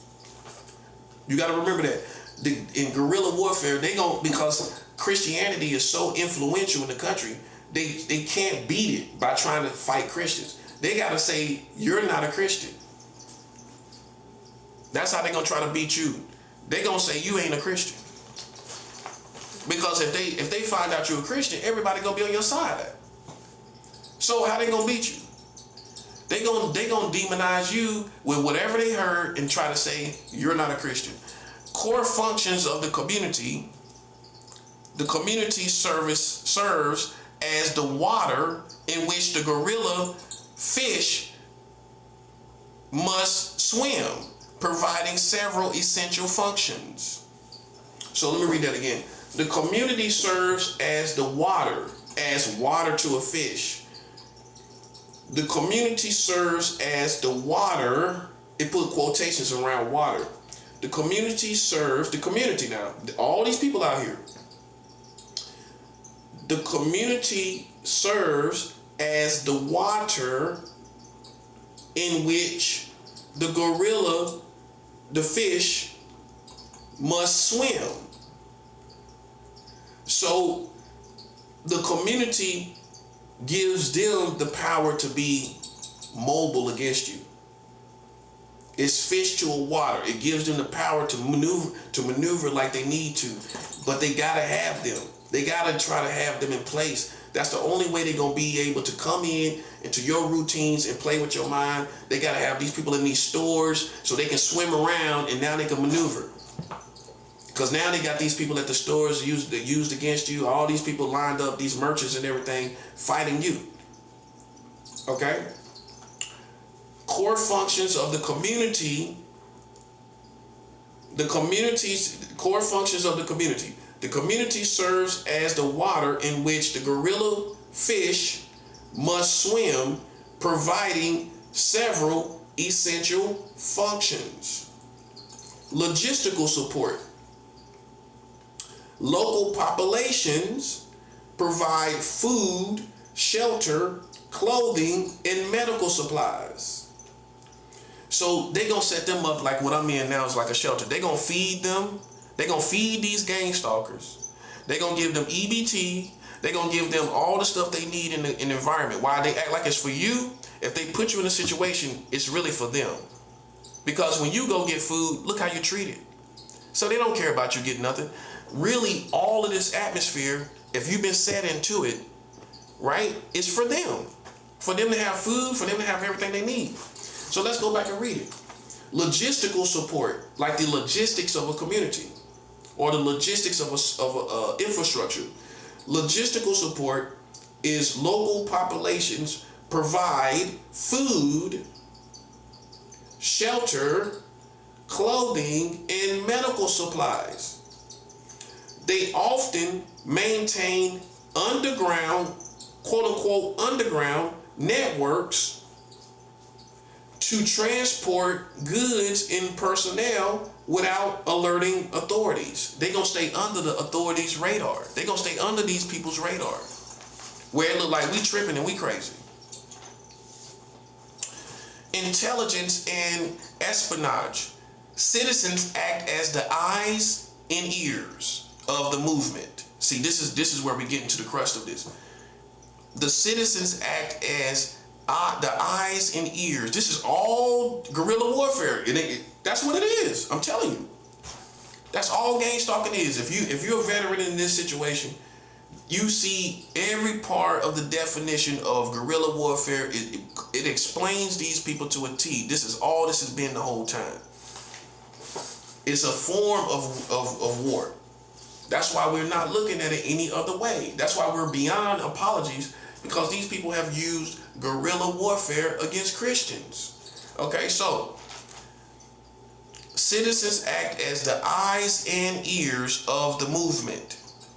So citizens, all these neighborhood people, all these merchants, all the people at the stores, they act as the eyes and ears of the movement, reporting on enemy troop movements. They're gonna report on you. And mind you, they could be telepaths. The merchants can be mind readers and telepaths. So they're gonna report on any movement. All the movements you making with the community when they throw the people out there, and all these people, they gonna report how you handled it. Identifying collaborators, people that support you, they gonna identify people that support you. Now that's more on the online, on the internet. The citizens are going to identify those who are collaborating with you. People on social media going to see, well, yeah, he cool with this person. That person supports him. This person supports him. The citizens are going to identify those online, on the internet, on your subscribers, on YouTube, those who support you. And they gonna gang stalk them. You're gonna hear them going through stuff. Everybody that you subscribe on Facebook and all these other social media platforms, if you are a high-ranking target, they are gang stalking your subscribers. They're gang stalking those who you subscribe. You don't believe it, do you? You know what this means? They're going to their city, the people, this is how crazy they are. They're going to the city where they're at and gang stalking people you subscribed in a whole nother city. You don't believe it, do you? Oh, I can tell, because I can tell what they're complaining about when they start doing videos. After you subscribe them, watch how they change. Watch how they start talking about being gang stalked and how things don't feel the same. All this, see, you gotta pay attention to the signs of people that's in your circle. You gotta pay attention to the signs that they being gang stalked. Watch what they start complaining about. They gonna start complaining about, oh, it seemed like all this strange stuff happened to me, all this crazy stuff happened. That's how you listen to your family. Listen to what they talking about. They gonna say, oh, I felt like the other day this person was weird and strange and came approach me. How many times you done heard that? Somebody approached me and this crazy person in public, or this person was in my face and this person. All gang stalkers. You already know it in the back of your mind. That's who it is. You already know that's who it is. They gonna gang stalk anybody that helps you, who collaborates with you, and providing internal knowledge of the terrain. They gonna provide your morale, your temperament, how you was, how you feel, how it seems like you feel. Okay, concealment, the next subtitle, concealment and human shields. Human shields, using, I'm guessing, humans as shields. By blending into local population, guerrillas make it impossible for conventional forces to strike them without causing civilian casualties. So they blend in with the public, and it make it hard for you to attack one of them, because they with all these people. And all these people are watching, right? So you ain't gonna do nothing. They know you ain't gonna do nothing. So concealment and human shields, using other people as human shields. See, they use the community as shields. Because with all these people there, they gonna either call the police on you if you do something, if you lash out and gang stalking, if you confront somebody, other people gonna jump to their rescue. They gonna use them as human shields. So concealment and human shields is the subtitle. It is by blending into the local population, guerrillas make it impossible for conventional forces to strike them without causing civilian casualties.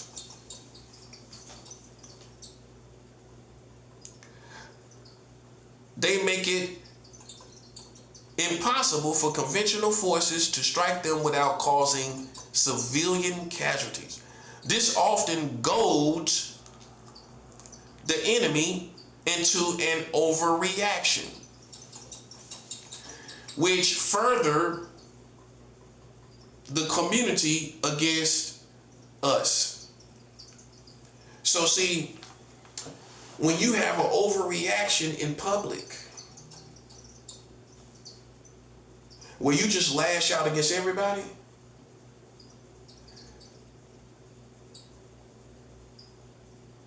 it's going to further the community against you. They going to say, see, I see what you're talking about. They going to side with the gang stalkers for a season. That's what they were doing.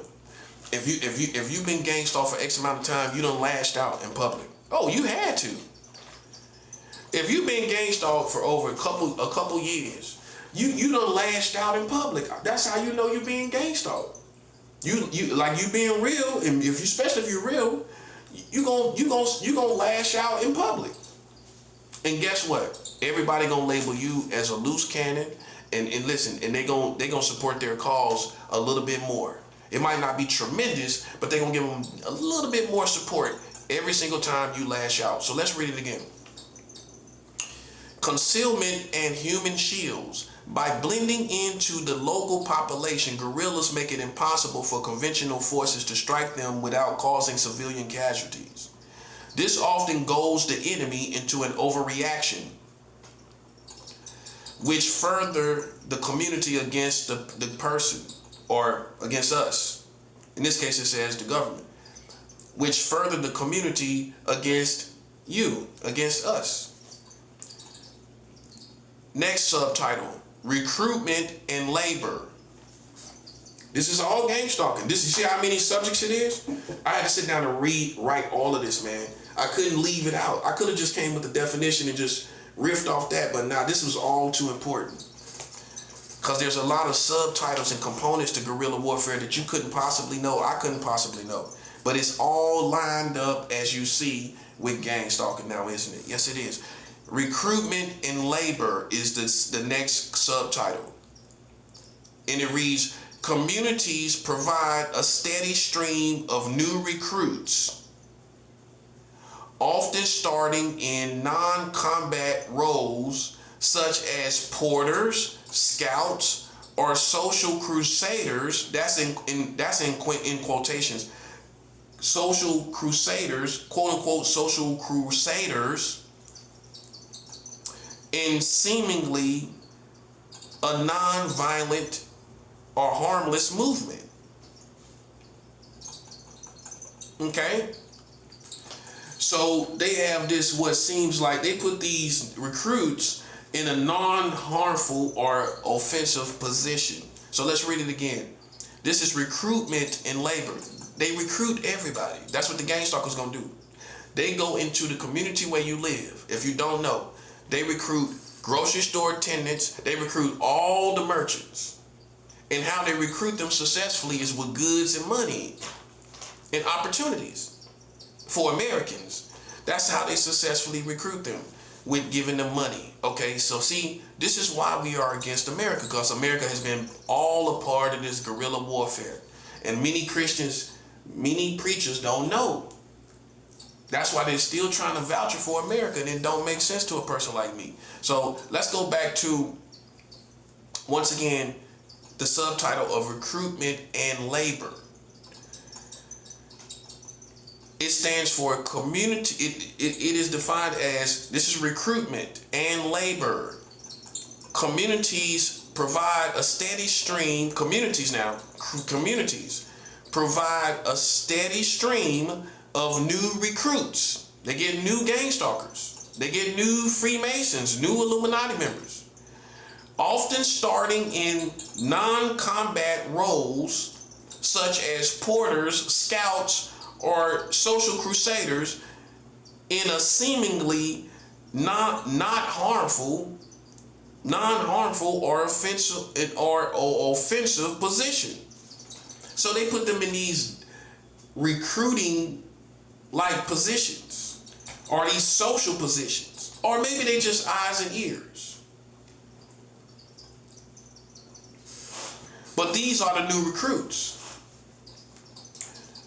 Communities provide a steady stream of new recruits, often starting in non-combat roles such as porters, scouts, or social crusaders in a seemingly non-harmful or offensive position. Okay?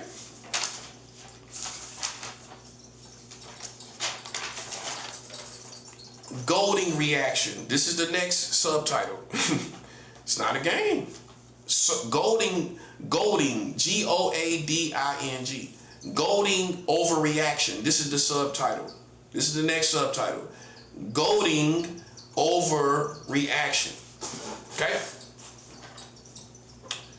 Guerrillas often launch attacks from civilian areas to provoke a brutal response from the enemy.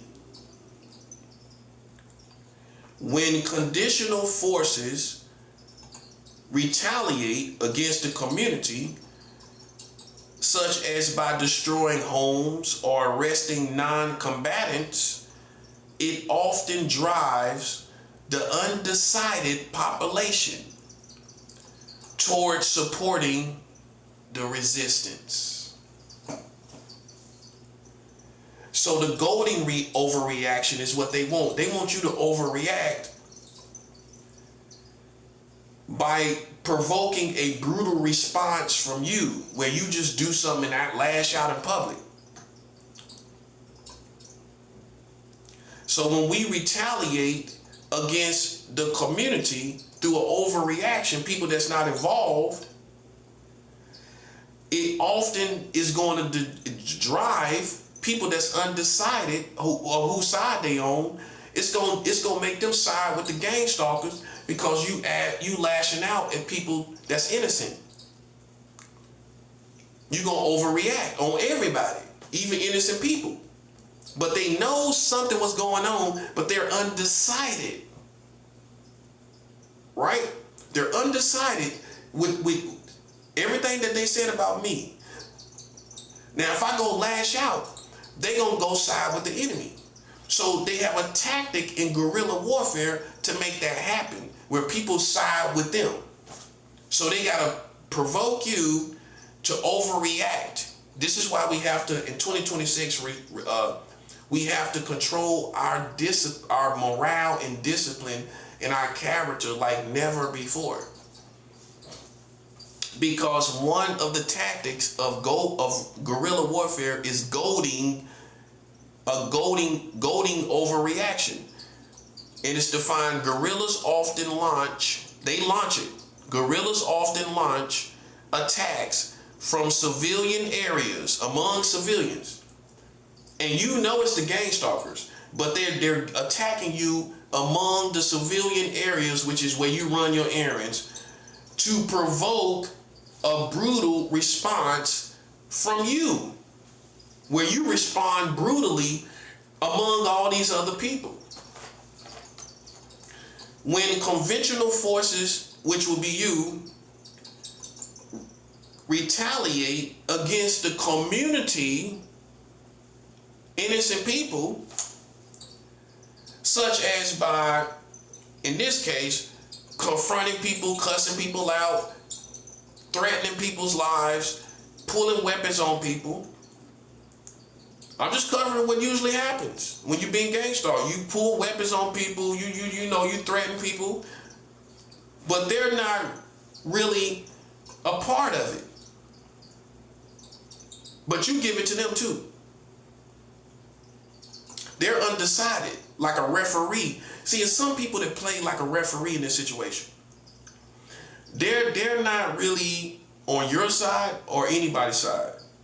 But see, for me, because of you monitoring and aware of this situation, my level of perspective is you're an enemy by being in the arena of all of this and just sitting there watching.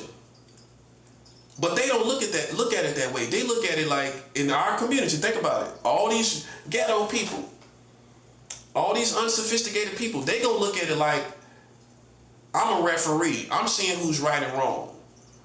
And so they might even test you. See, a referee might even throw a test out to you. And I'm gonna tell you what you're gonna do.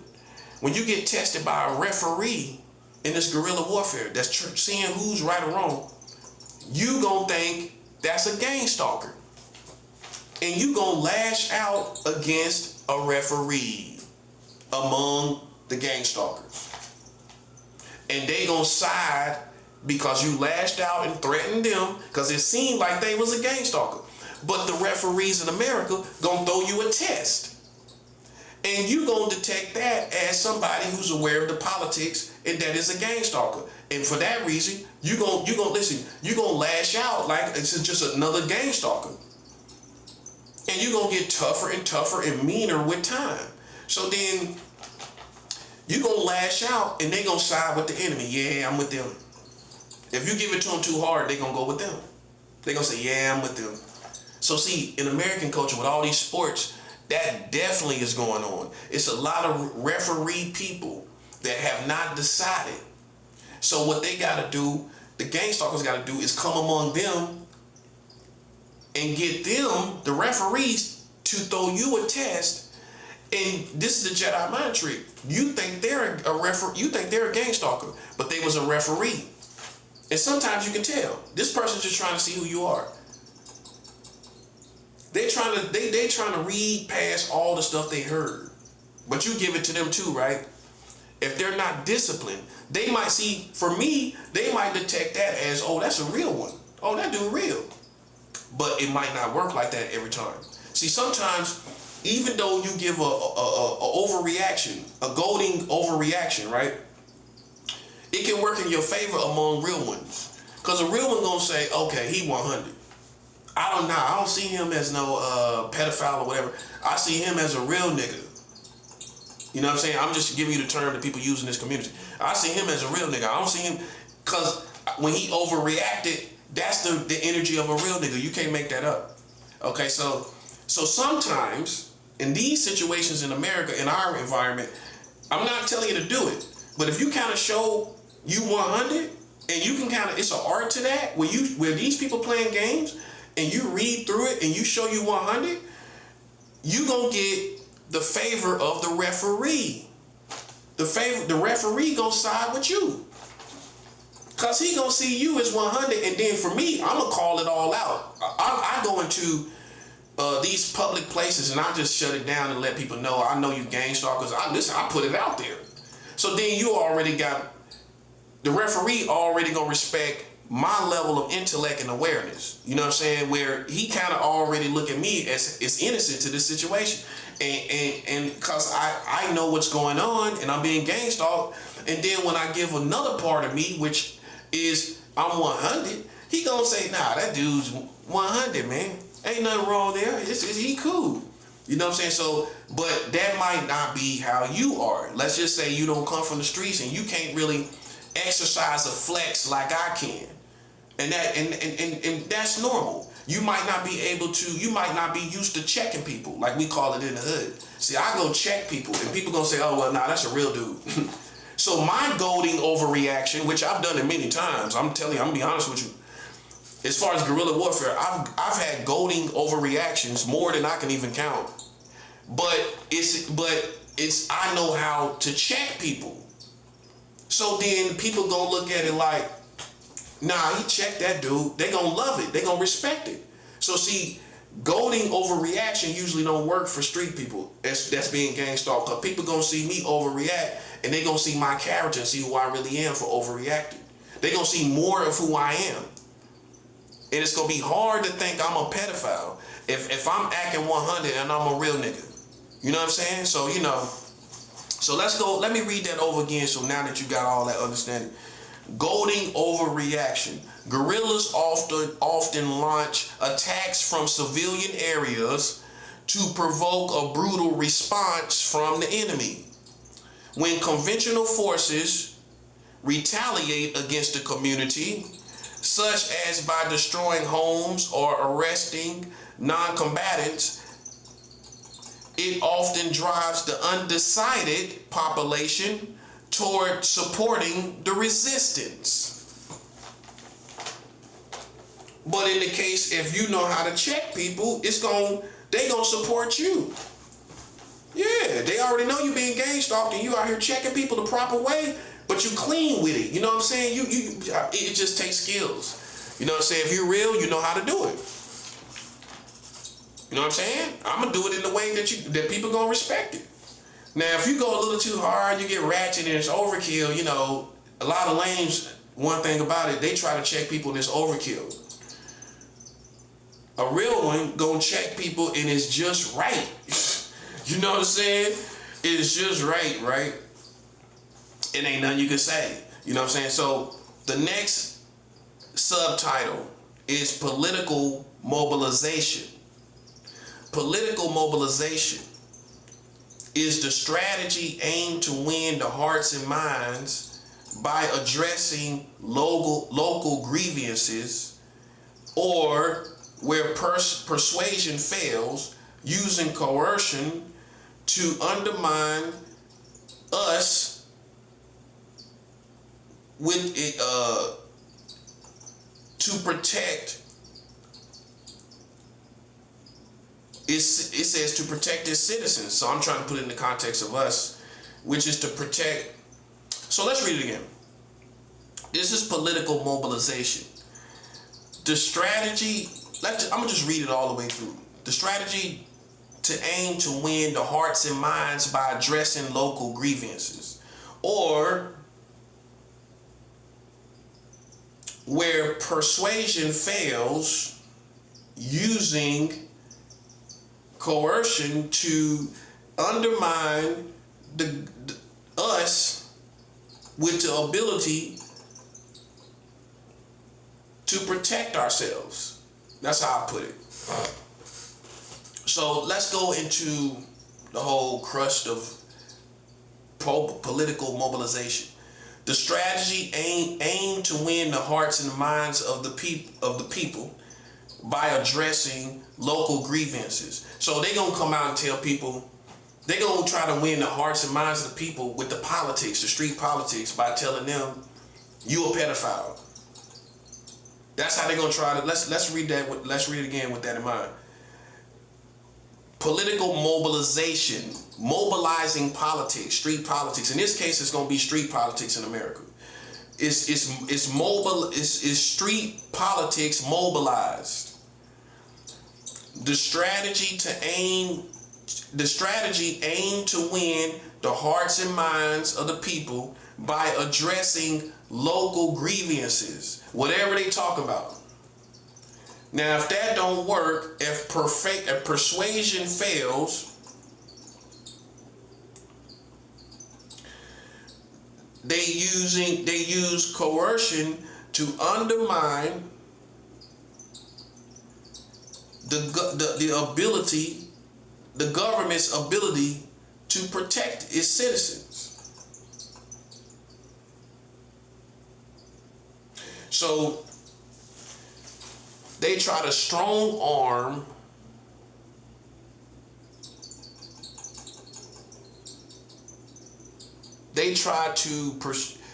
strong arm in the community to stop you from being able to protect yourself. So then they just try to start strong arming to stop you from being able to protect yourself. So let's read it again. Because it's applied to the government, but obviously we're applying it to us, because it could be used against individuals too. It could be used against individuals. But right here it says the government. So that's why I'm like kind of trying to incorporate it into our situation. So political mobilization. The strategy aimed to win the hearts and the minds of the people by addressing local grievances. See, that part is the most important part about the political mobilization. It's a strategy to win the hearts and minds of the community, the black community out here, talking about you a pedophile. And if that it says, or where persuasion fails. See, so that's the first option. That's the first option. That's why I'm saying it's the most important part. The strategy aimed to win hearts and minds by addressing local grievances, or where the persuasion fails, using coercion to undermine the government's ability to protect its citizens. So I would say out of desperation, obviously it's a form of desperation, they manhandle the situation out of desperation to basically put you in danger.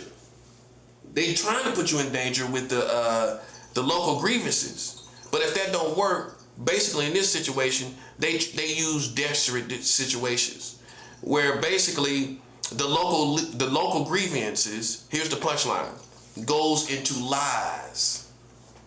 They might start out trying to say something they heard from your family. They might try to go out, they might try to go with your imperfections or something they actually got on you. They think they got on you. But if that don't work and that persuasion failed, they gonna manhandle the situation with lies to put you in a dangerous situation. To put you in danger with lies. And that's the mobilizing of street politics in lies. Lies in street politics to put you in danger. To where you're not that protected. Where Christians are not protected. You can add it to one person or many people. Where when the local grievances, people don't really have a problem with it. Like, they ain't gonna look, if you ain't never seen me with no children, you know, your local grievances of, oh, he was a pedophile back in the, when he was a kid, or as a child, or whatever you talking about, when that don't work, they gonna start creating lies to put you in danger. To stop you from being able to protect your character and credibility. They're gonna try to strong arm the situation with lies to stop you from protecting your credibility and your character. They're gonna keep trying to assassinate your character with lies when the things that they when they got the grievances from local communities, like in my case, my brother. All the stuff my brother said didn't work, right? So I'm gonna give you an example.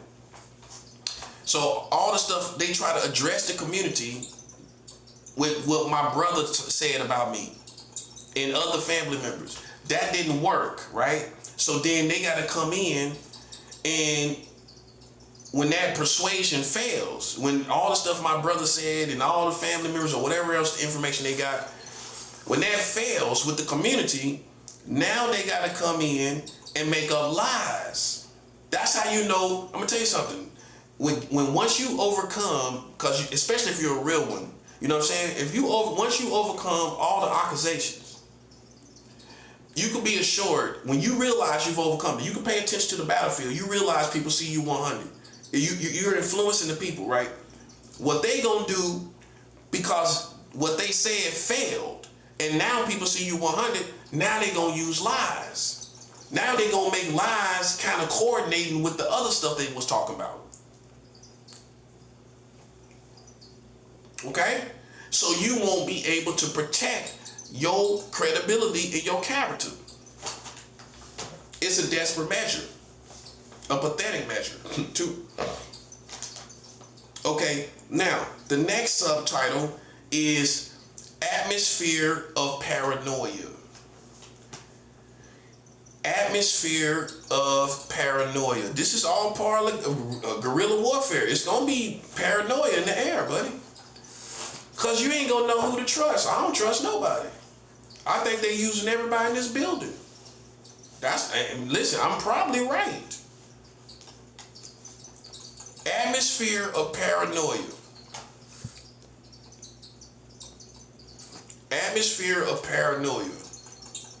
That's the subtitle, the next subtitle. Atmosphere of paranoia. By utilizing community support, utilizing the community, the neighborhoods, the merchants, the grocery stores, the restaurants, all these people, the phone bill place, Metro PC, all these places. By utilizing community support, guerrillas force the opposing army to suspect all civilians as potential enemies, which further alienates the local population from us. So because you think everybody is against you,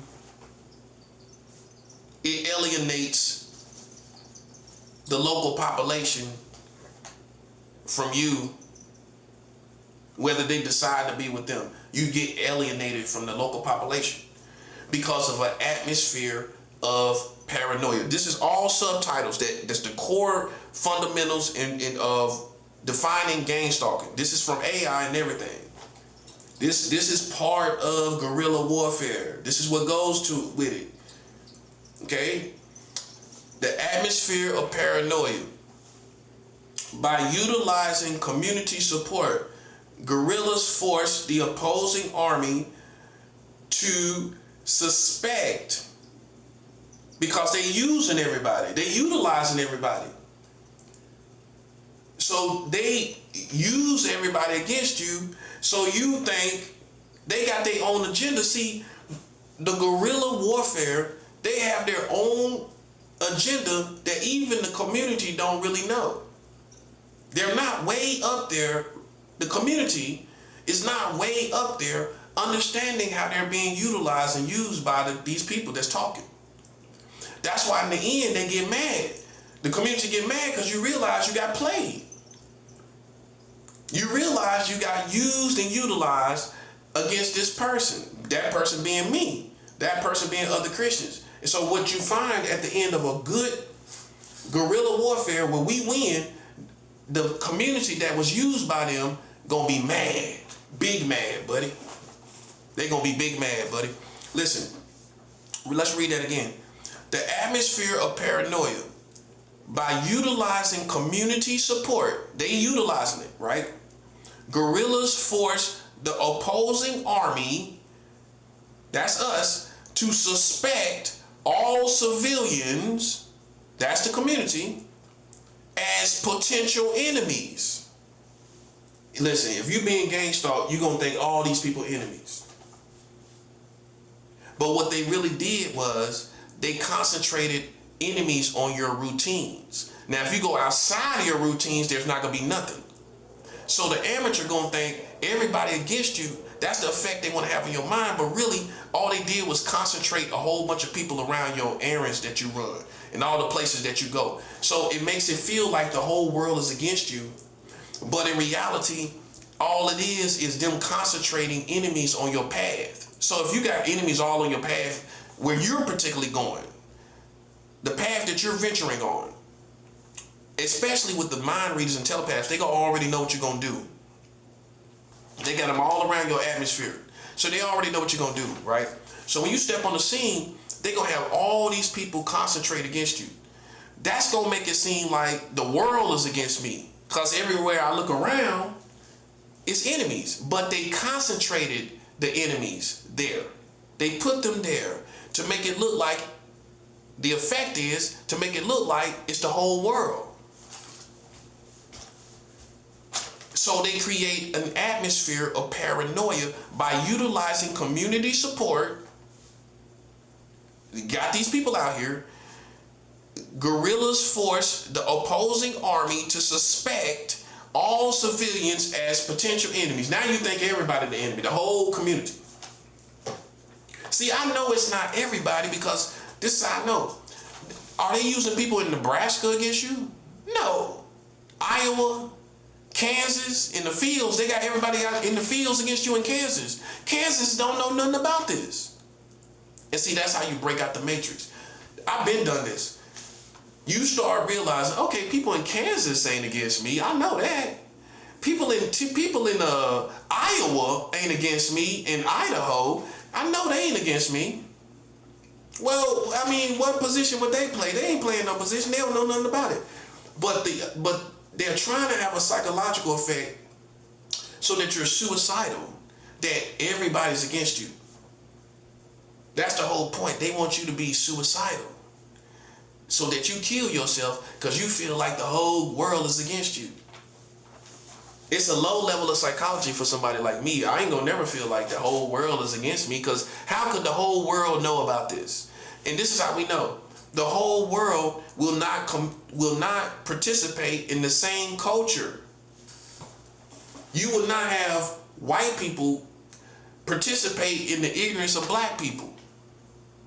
That's how you know. So they ain't gonna entertain that or think about it because they come from a different culture. So when you start talking about anything and it comes from a certain culture, everybody is not gonna embrace you in your culture.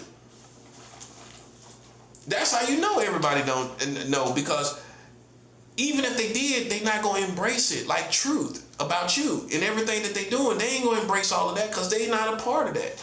They're not a part of that culture. They're not a part of foolishness. So it's a lot of people from different cultures that would not engage in this, and therefore you can estimate them or calculate them or number them as people that's not involved against you. Because they're from a different culture. They ain't gonna be involved in this. you should be assured everybody ain't gonna be involved in it. Okay? Because they just not gonna deal with everybody. They can't get everybody to deal with them and be a part of this. So it's basically the core of it in America is culture people. That's who's gonna be involved. All these people in the hip hop culture, in the middle of it, all on the podcast, all on the videos, like Suge Knight say, all on the videos.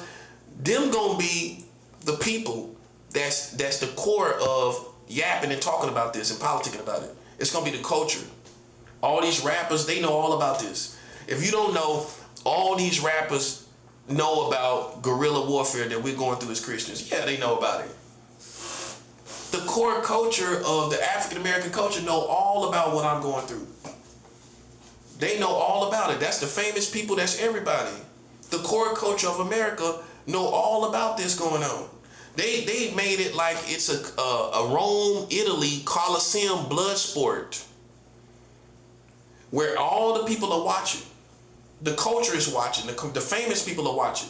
You realize that, right? Okay, so it's a national blood sport like in the Rome Colosseums where they got you running around while the celebrities is watching in America. While the community is watching. Some people just watching as to be entertained.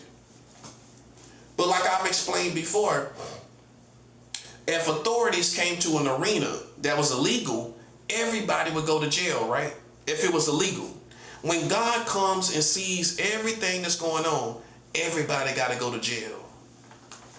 People say, well, I was just watching. Well, if the authorities found you in an arena where you was watching something illegal, wouldn't you go to jail? Yeah, everybody going to jail. Because you're in the illegal arena. So when God comes and sees you standing there looking like an idiot, listen, you're going to get spiritually prosecuted. God's taking everybody to jail.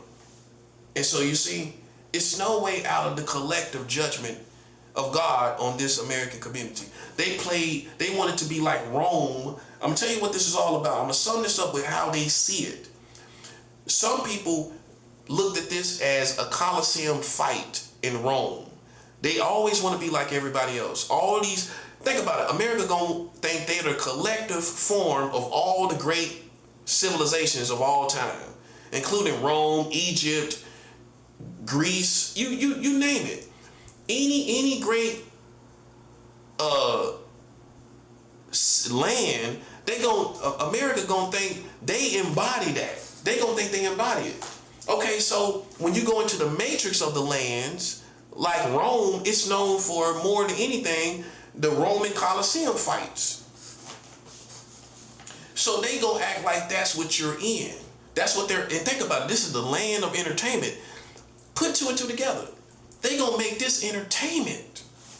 That's what it is. That's why the energy is the way it is. This is the land of sports, movies, and video games. Even though they're doing this to us, it's a whole arena around us that sees this as like a Rome Colosseum blood sport of entertainment. That's the real energy behind it. That's why you can't pay attention to Christians that's American, that's conservative and out of touch, because this whole war is going on and they don't know about it. They don't know about this Rome Colosseum blood sport. So imagine somebody not aware of the blood sport in your country. How do you esteem that? It's not because you're a Christian. I can show you plenty of Christians that's aware of it. So it's not because you're born again that you don't know about it.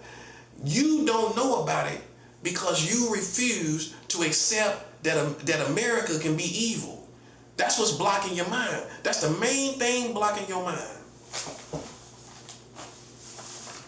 Everybody else done come to terms with it.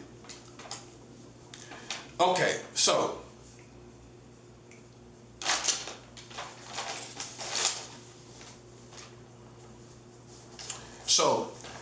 this is the conclusion. One of guerrilla warfare's worst enemies is your good character, morals, and your good works.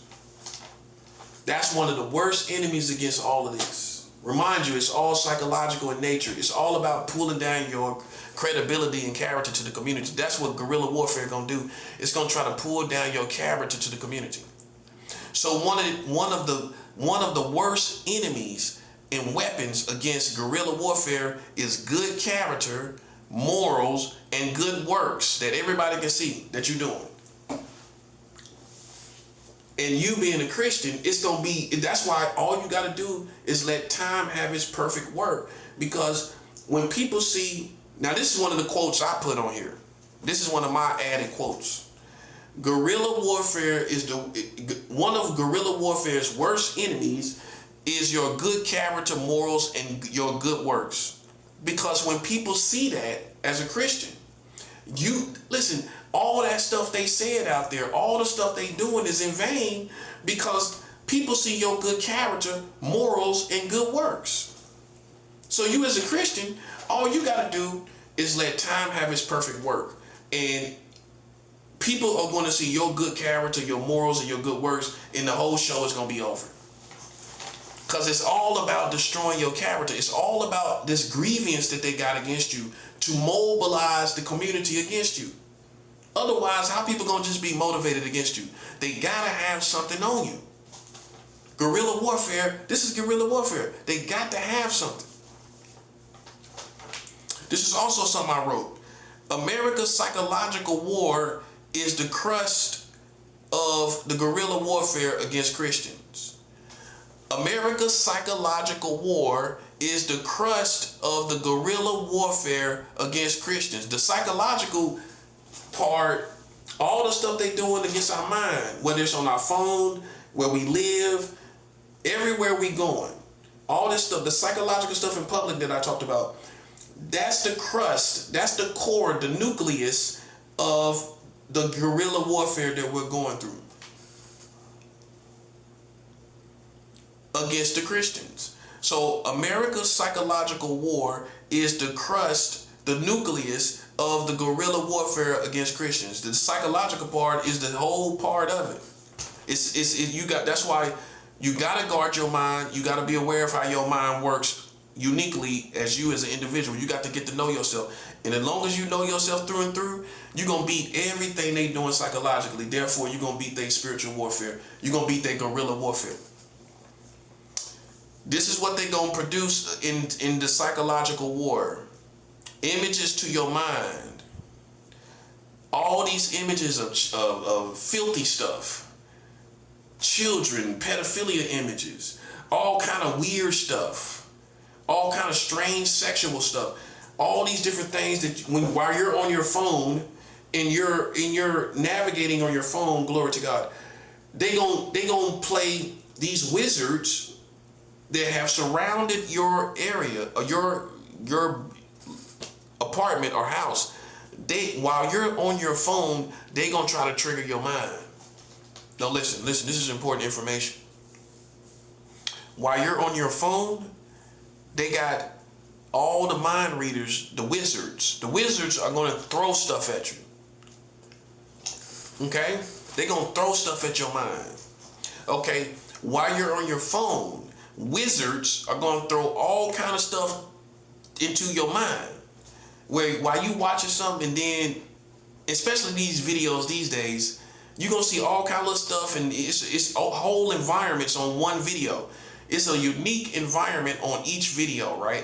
So they gonna go, let's just say they got you under the most highest level of surveillance. They know all the videos on your feed. In fact, they put them in there, suggestive videos in your feed, right? So they're ready to throw wizardry at your mind when you watch certain videos. When you watch certain videos, they gonna throw wizardry at your mind. These perverted images, these unclean images about young people, old people, everything in between. Lust too, homosexuality, lesbianism. They gonna throw all these different wizardries to incriminate you. The war doesn't stop because you're on your phone. How they engage you In guerrilla warfare on your phone is all these videos on your news feed. Your whole news feed. They gonna line up, they gonna attack according to your news feed. They gonna go through and look at your news feed, right? How it's lined up, it's stacked, right? And as you're strolling, they already know what's coming. They already know what's there. They know the next video that you don't even know. And they gonna trigger on your mind when you see the images of young people, old people, and everything in between, even animals. They gonna trigger your mind with the most filthy stuff. And if you have really been gang stalked, you've already been through it. You might just be ashamed to actually talk about it. But how I see it is, I don't have a problem with talking about something you doing. It don't make me dirty. It don't make me bad. It exposes them. So guerrilla warfare don't stop because you try to get on your phone. Not for the most part. Well, let's put it like this. Especially when you're navigating on your news feed and you're scrolling down different timelines. That's the word I'm looking for. When you're scrolling down different timelines, on your social medias, plural, they gonna be aware of all the people in your friends list and subscribers, and anything they show and they post, they gonna try to trigger your mind on that stuff that your friends post. They gonna give you suggestive videos they suggest you watch, but it's wizardry that they gonna attack your mind behind. When you actually look at the video, they gonna try to trigger your mind. You look at the icon, you ain't even looked in the video, the icon of the video. They gonna try to trigger you on that. They gonna try to trigger you on your Facebook. They gonna try to trigger you on YouTube. They gonna try to trigger you while you watching on Google. Everything they can use, all information and signs and symbols and visuals, they gonna use it all through your phone to attack your mind. To convince the surrounding encompassed host that's watching you that you're a pedophile or a pervert or something like that. While you're watching your phone, it doesn't stop.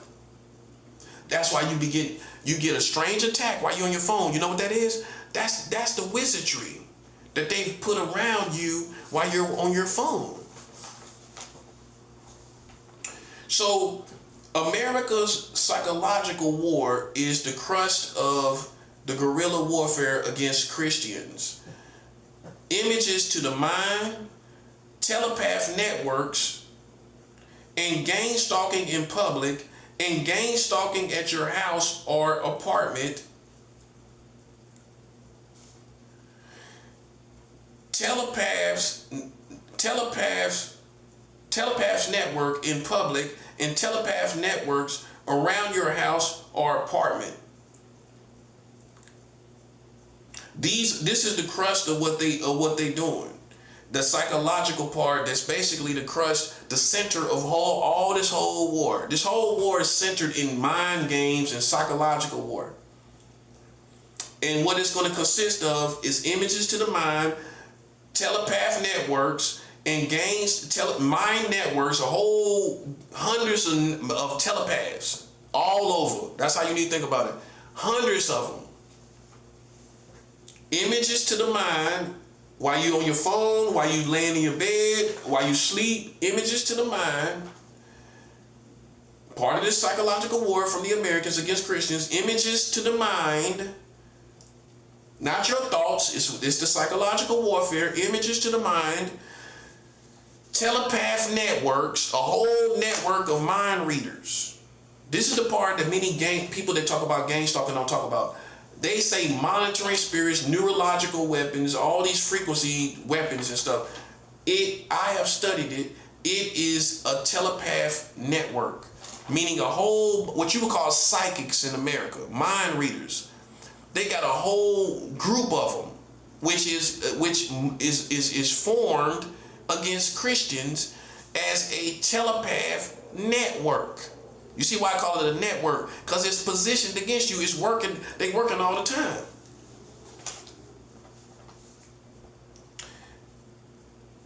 other part they do is gang stalking in public. We covered that. And gang stalking at your house. Okay? They use gang stalkers all around your neighborhood. You got the part in public, but they gang stalk you at your house too.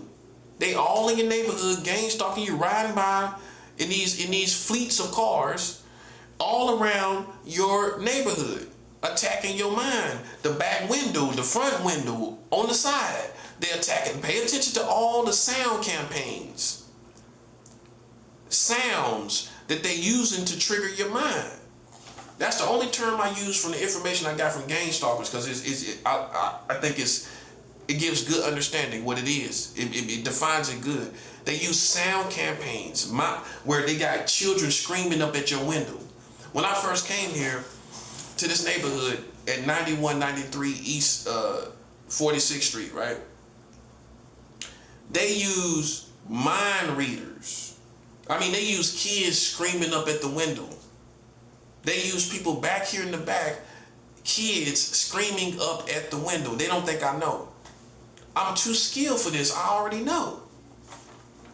They put me where I would hear people traveling by, sirens traveling by. It's all for psychological purpose. So if you are positioned by the Americans, whether you receive housing or you, like for me, you go through a housing program and you're already a high target that they've informed these people about. They've already informed them about you, right?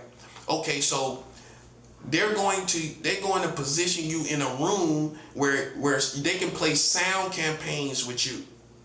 Like I'm in a window where I can hear all the stuff on the road. That's what they want. That's why they put me right here. Okay, that's why they're gonna specifically put you in a room where they can do specific stuff. They had kids, a girl and a boy, screaming up in my window. Like at the top of their lungs. It didn't even make any sense for kids to even be screaming like that. That's how I know it was a gang stalker. Because it didn't even make sense. If you stand back and listen to it, it don't make sense in the real world why they just screaming for no reason. You kids can play and laugh, not scream. It didn't make sense. They were trying to oppress me, hoping that I would feel some type of guilt or some type of overwhelming feelings of oppression, and it didn't work. Okay, so they gon' have a network, a mind reading network against you in public and where you live, around your house or apartment. It's 24/7. That's why we're in war, and that's why we can't play with nobody who think it's a game, who think this is a game to love America and all the stuff they doing, because we going through this 24/7, right? Right. So imagine us entertaining people that think there's some benefit of the doubt to give America, and America's a good country. They too far behind. We can't even deal with people like that, because this stuff works 24/7. So we gotta stay at work. We gotta go to war, which means we can't deal with nobody who don't see it the way it really is. We too focused. Okay, so it's gonna be 24/7 and in shifts. They're gonna use shifts of people, whether it's outside or in the building that you use. Particularly outside, they're gonna have people in shifts, right? If you're at a building where they have a staff, they're gonna use witchcraft in shifts, okay, against you. They can't use the same person. You know, they want to charge somebody else up against you.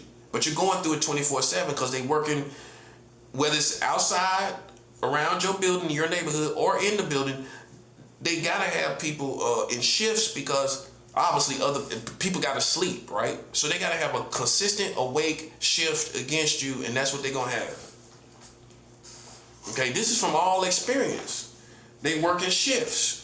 So it's never like, oh, where it's quiet now, they ain't there. Well, they got another shift that's vibrant, got all the sleep all day. They fresh and, bright-eyed and bushy-tailed to fight you.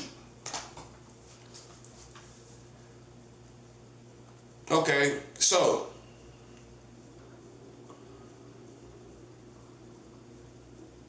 they're going to use different people against you. They ain't going to use the same. They're going to use different shifts of people. This is what you have to learn. The art of living in the war at all times. It's an art to that. You got to learn to live in the art. You got to learn to live in the war at all times. Like, it's no breaks.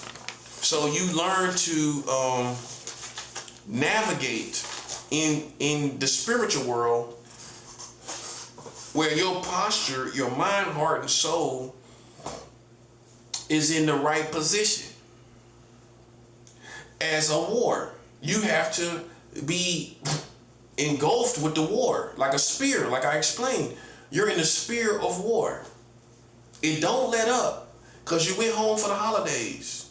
It don't let up because it's your birthday. Trust me from experience. It don't let up for the holidays. It don't let up for your birthday. It don't let up for nobody. War, I'm talking about war in general. War, until it is finished, is 24/7. You have to live in it. And that means you don't give no breaks to the enemy. If you're in it, you're in it. And that means you're fully dedicated. You're trying to get this done. You're trying to hit it and quit it. Like James Brown said, you're trying to hit it and quit it. Which means, and Sun Tzu taught this in The Art of War, and I'm paraphrasing, do not have long campaigns. Don't have these long, drawn-out wars. You know, and there's many different reasons that your mind can ponder. You know, your people get tired, everything like that. People start feeling differently about your war and your cause of war. They start demonizing your cause of war if it goes on too long. Because now they feel like you lack humanity. That could be put on you or the enemy. But ultimately, for whatever reason, you have to hit it and quit it. You have to come in and get this stuff done. Which means you know, you can't play with people that sit back wondering what's going on and don't really know. You listen, you don't have no time because you already in the war and you're trying to hit it and quit it. You're trying to get it done. Now imagine talking to people that not really sure about what's going on. So then you have to you're forced to leave people behind, including family, including everybody who doubt this situation and don't move according to the situation. Because sometimes there's enemies in your family. Like in my case, it's my brother. My mom still communicates with my brother. I done told her he's into gang stalking. I done told her he's into Freemasons. All that stuff. He done went to a witch coven. He done told me himself. She still talks to him. So to a certain degree, I gotta leave her behind. I got to. Because I'm too aware, and that's gonna throw off your mind to where you stop taking stuff halfway seriously. You can't have a mutual friend with the enemy.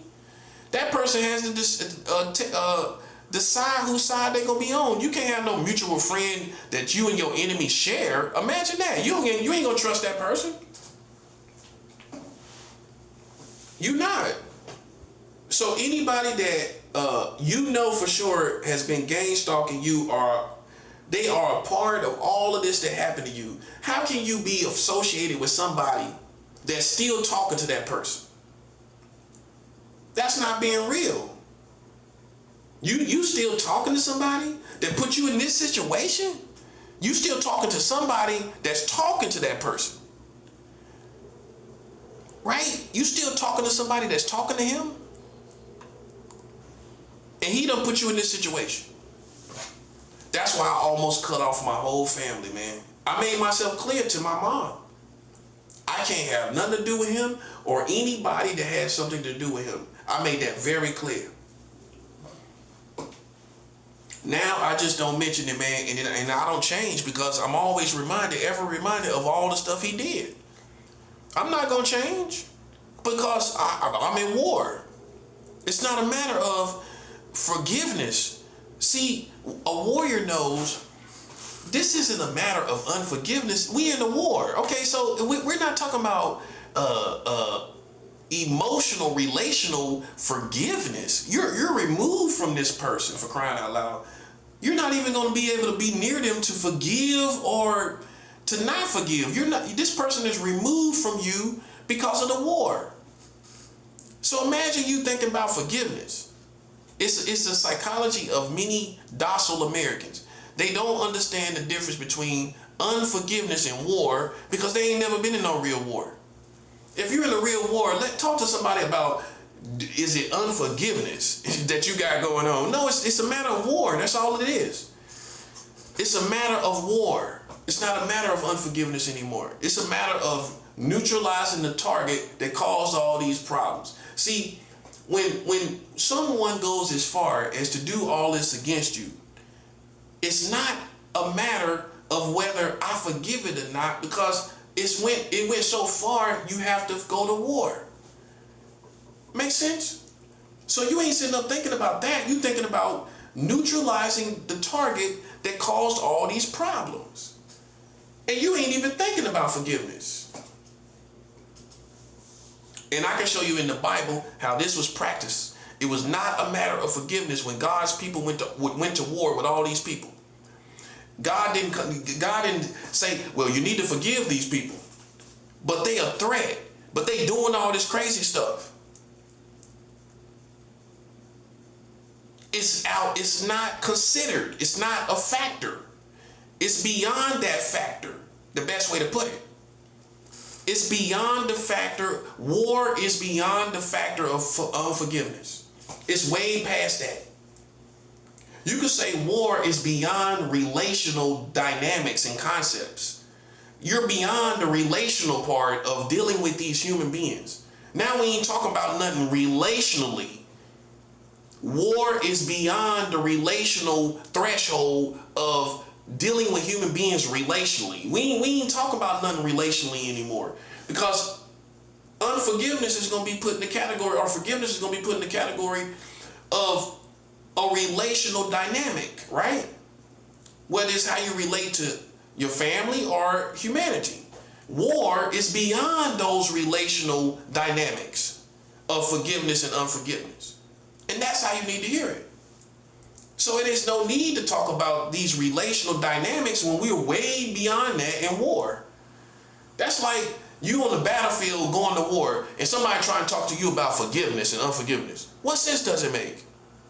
It's like, I got a gun. Ooh, I forgive you. I forgive you. I forgive you. Well, I don't know if I should forgive you. Should I forgive you? Who's on the battlefield doing that? Who's on the battlefield holding the M16 saying, oh, should I forgive you? It's beyond that, obviously. You see what I'm saying, right? It's beyond that. And that's where y'all Mickey Mouse. You're Mickey Mouse, man. Because you're a docile community, and you ain't really been in war before, so you wouldn't understand where you go beyond relational dynamics when dealing with a person that must suffer. And we way beyond conflict of arguments and things like that. It's another level. The other level is war. And when it's real war, buddy, listen, we ain't talk about no forgiveness. We ain't talk about no unforgiveness. And that doesn't make me an unforgiving person. See, because war has went to, usually a real good war is way beyond the talking point. Because so much has been done. It's way beyond relational interaction. Especially back in the day, it gets to the ancient wars. It was no more talking. Let alone talking about unforgiveness. It was no more talking. It was so much stuff was done. It was time to go to war, and that's all there is to it. Okay, that's considered the solution. See, it gets to a point, and this is how you know war is the situation, where you realize it's the solution. Unforgiveness ain't the solution. When somebody done did all this stuff, when my brother done did all this stuff, forgiveness ain't the solution. War is the solution against that person for doing all of this to the community. My mom wouldn't even believe what all he done. She would never believe it in her lifetime. She will have to wait until she's in heaven with God for God to show her everything her son did. She ain't gonna believe it. She ain't gonna believe it from me. No, she not. Because she don't understand war in the real world we live in. They come from a certain generation where they ain't gonna understand all this stuff. So then you gotta move on past your mom. Still show love and everything like that. But I gotta move on because you don't understand certain things in reality. The world we live in. I love my mom with all my heart. But when you become a man, you learn when, okay, this part right here, me and her can't go down the same road until she understands. Okay, because my brother done so much.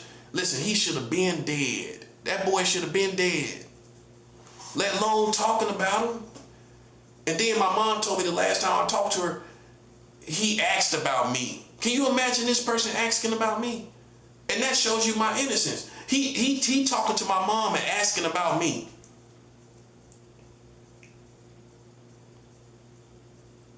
After all he done and all this stuff going on, and he asking about me, I ain't even say nothing. When my mom told me that, I ain't even say nothing about it. Ain't no need to ask about me. It's wartime. That's all it is to it. It's wartime. Ain't no need to ask about me. I don't play no corny games where I talk to people that done all this stuff out here. Think about that. What kind of man would I be? I done been through all this stuff and he asking about me. You know what I'm saying? Look at that, man. Look, that's all I'm saying, bro. Listen. I darn near left my mom behind about this. I made it clear. I don't deal with nobody that deals with him because half these people in these buildings, half these people in this community, y'all are an extension of my weak, pathetic brother. All of you. You reek of his energy and reek of what all he done told you. And I know that.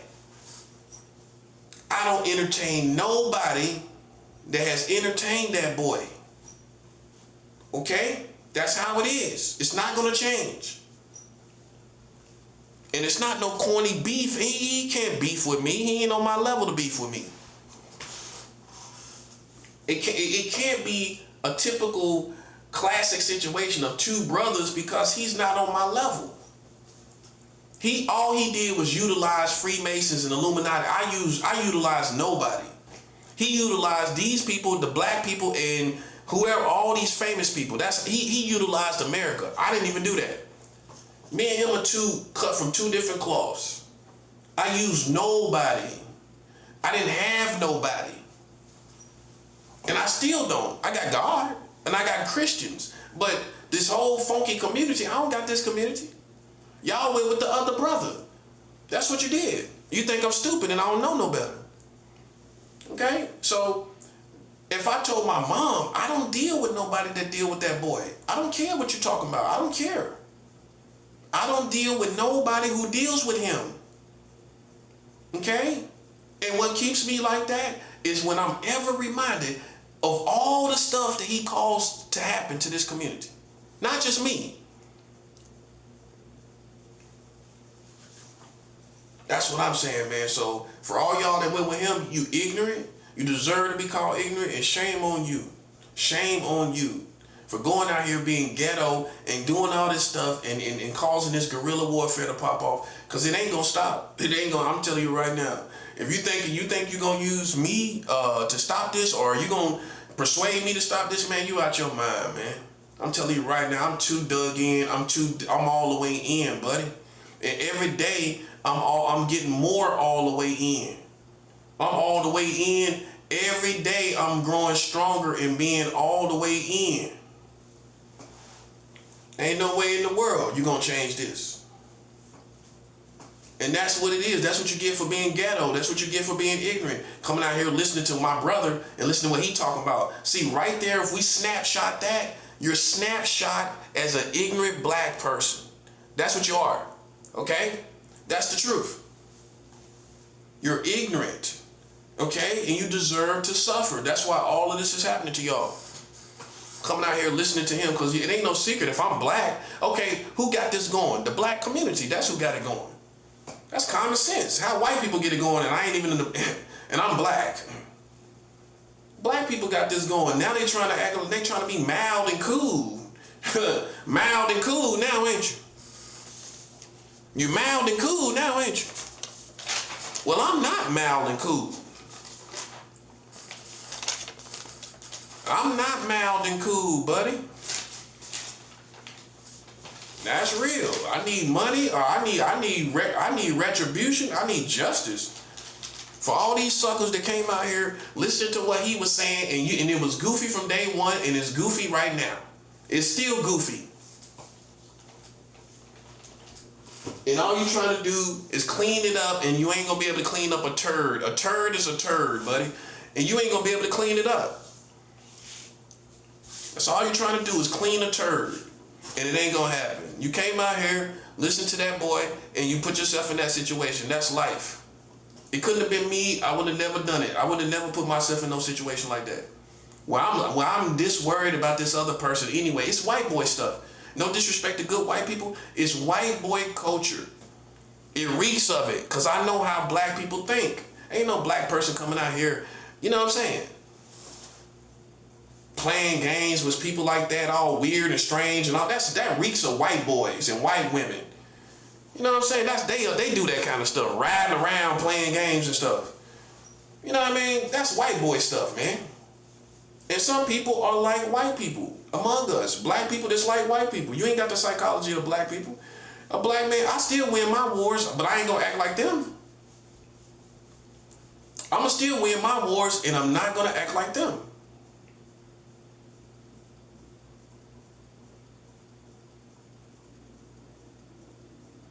So, you know, I mean, people get off on this ongoing stuff. You ain't gonna get off on it too long, because everybody about to suffer for it, buddy. Everybody about to suffer for it. So for all these ignorant people that's black, that like these soap opera-like situations, and this is sipping tea to you, this tea gonna burn your tongue. This tea gonna burn your tongue off. This tea that you sipping gonna burn your tongue off. It's gonna burn your whole mouth and throat. This is boiling hot tea. This ain't no tea you can sip. People talk about sipping tea. Okay, this tea is boiling hot. Sip that. We boiling hot over here, buddy. We ain't playing no games. Can't be serious. That's what makes you a clown. Like I said before, I never thought the day I would see black people be clowns. They clowns. Cause of this guerrilla warfare, they clowns. They became just like white people, man. All this stuff they doing, and I prove. Look, I can win my wars. I can win my wars and not be a clown. But I did the same thing they was trying to do. I won my wars as a black man. That's what I should get respect for. Also, I didn't reduce myself down to no clown and clown antics to win my war. I won my war as a black man. They became all some weird white, kind of white people. Like they became white people. They did. Black people don't play those kind of games, man. You became white people in this situation. That's the truth, man. That's the truth. And you can't recover from it. I don't care what you're talking about. And like I told you before, race triumphs over organization. So it don't matter what organization it is. My race, being black, is going to triumph over this situation, which means people going to be more concerned about me as a black man, and they ain't going to care nothing about no group and what that group talking about. They going to look at the fact that I'm black and I'm being played with. That's what they going to look at. They ain't trying to hear nothing about no group and who you are and what you heard. See, that's who going to blow it out the water. People that put race above organization. Ain't no organization coming above a black man being played with. Ain't no organization coming above it. I don't care if it's a Freemason or whatever else, secret society. A black man being played with is above, race is above the situation. My race is going to be more important. It's going to be a more important dynamic. They ain't trying to hear nothing else you talking about. But I got to handle, man. Listen, whether people look at it, look at my race and look at what I'm going through, and it's a race war, that's how we see it.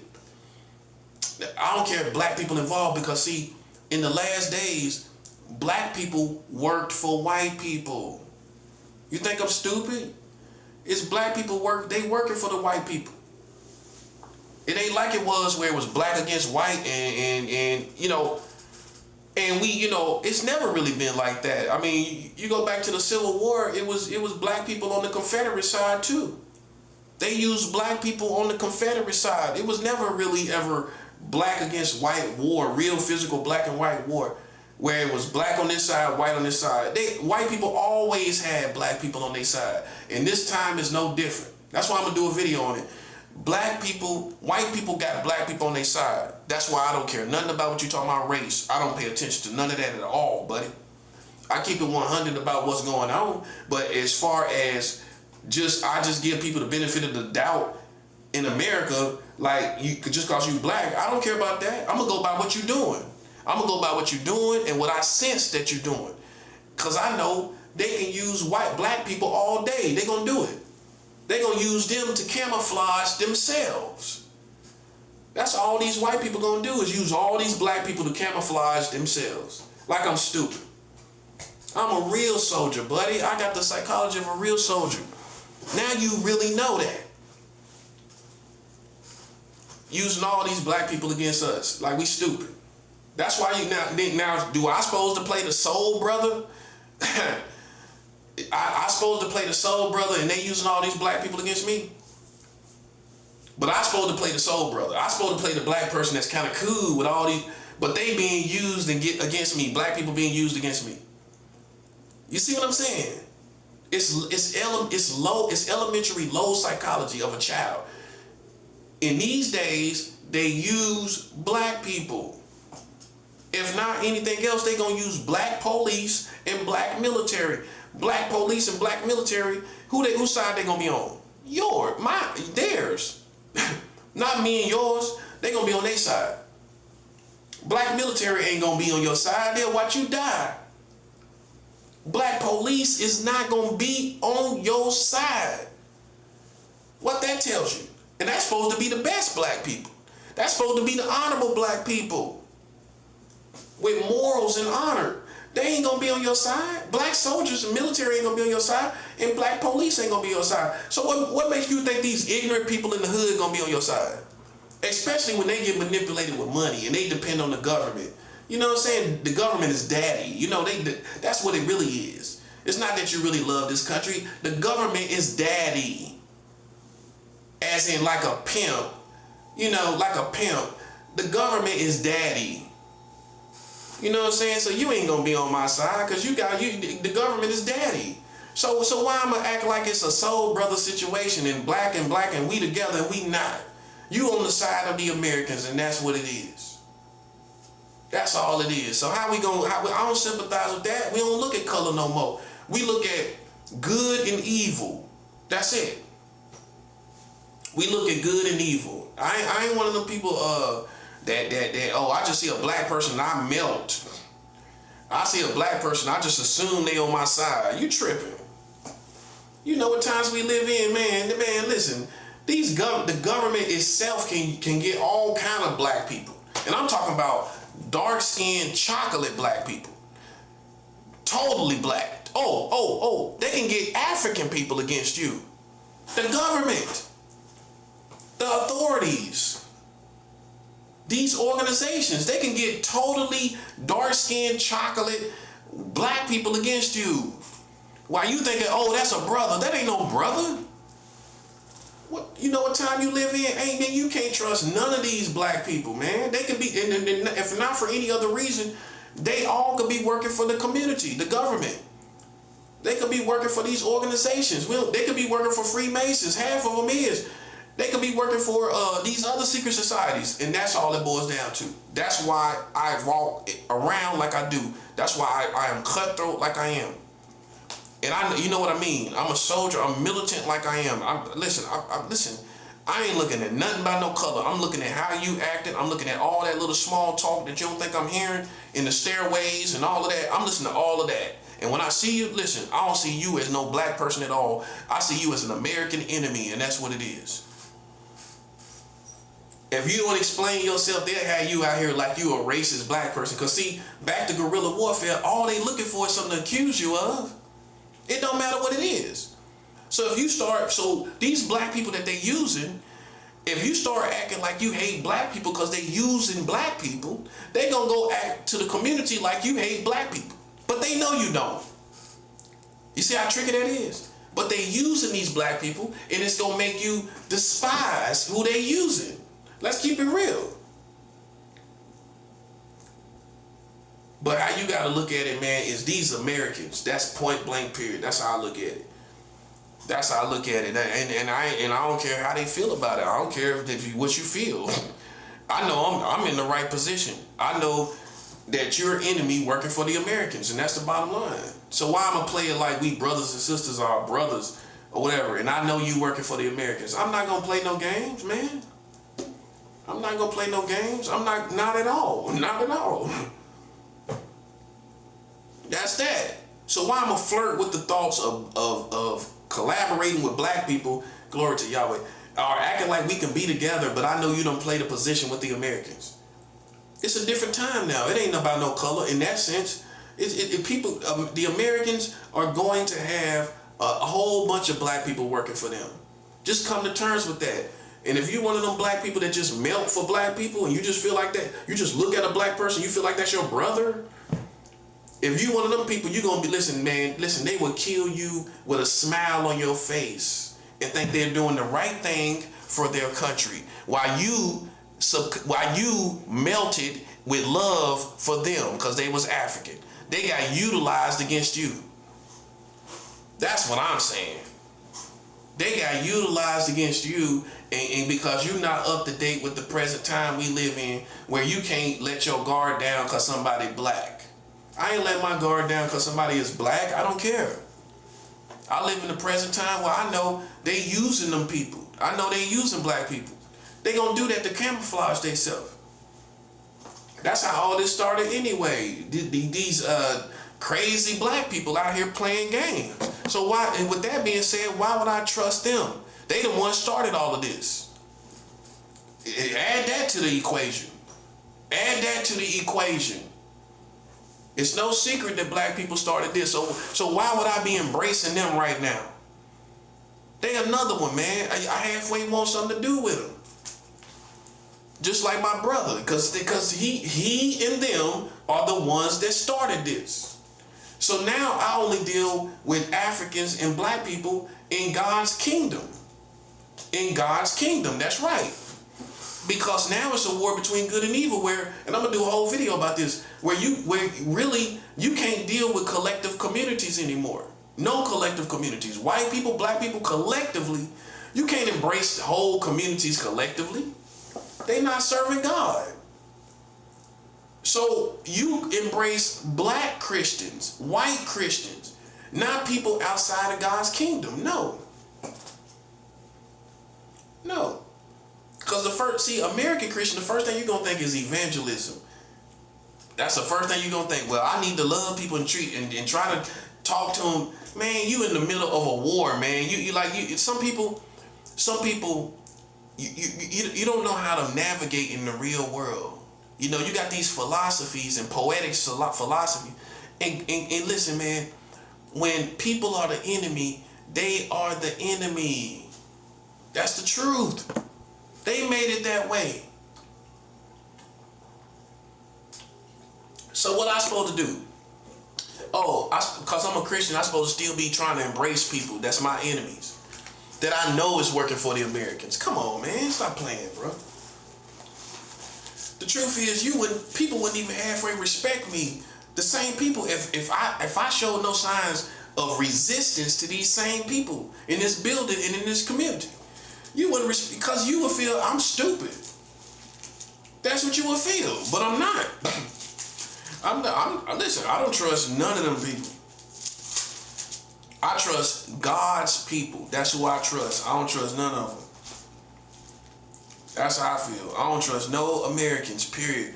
Like, it's just the truth. I don't trust none of them. And if you knew what was good for you, you would be the same way. Like I said, I don't embrace people collectively. I embrace people individually. I still leave room for that. Individually, I embrace people. But collectively, I don't embrace nobody collectively anymore because times have changed. You can't embrace people collectively anymore. You know what I'm saying? So we can sit here and patty cake like I can embrace people, a whole community, and we know I can't. I can't embrace no whole community. And so they expect you to play this position that they ain't even playing. Nobody ain't playing that position. Ain't nobody, man, you halfway embracing half of these black people yourself. Keep it real. That's a 7 out. Man, you halfway embracing half of these black people. You ain't even doing it yourself. But you want me to sit up and look like I'm the person that should do it, or I should be doing it. You ain't doing it yourself. You ain't embracing, you selective just like I am. You ain't embracing all these black people just on the strength of them being black in the last days. We ain't in 1972. People acting like we in 1972. I ain't embracing nobody working with those Americans. You shouldn't have worked with them. You shouldn't have worked with them Americans. And that's my attitude. That's my attitude. You shouldn't have worked with them. Shouldn't know the black man ain't gonna lose. I ain't gonna never lose. But you can't come over here when you've been working with them. That ain't gonna work. See, if you have some kind of respect for yourself, you will straighten your face. Like we say in North Carolina, you'll straighten your face. That means basically come and get your honor straight. Get your honor together.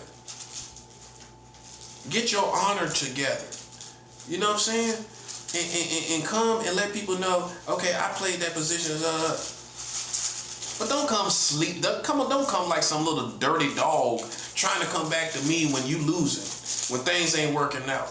Come on, man. Stop playing with me, bro. That's how half of these people acting, like a dirty dog sliding in, done been all out there in the community playing games and everything, man. And if you don't know, man, I don't feel like nobody's that important, including black people, to where you can go and play around in the community and then, you know, because you black, I'm supposed to be happy to be back with you. That kind of feeling, that part, man. Like I'm supposed to be just happy to be back with you. Like, cause everybody want to be with you and all of that. See, they'll act like that, like you should just want to be with us cause we black people. Well, I don't. I don't want to be with nobody that played with my life, and that's a normal inclination that I should feel. See, you don't want to come to terms with the fact that ain't nobody been done like me by black people. They done me worse than anybody else. Okay, so then how you gonna comment on how I should be in this situation? That's why I don't take you seriously. Because you first would acknowledge that, okay, we ain't never done nobody like that. So if he fasting against us, and if he do it, then we deserve it. What you see what he doing? You see he do it to everybody, so what you think he gonna do to us?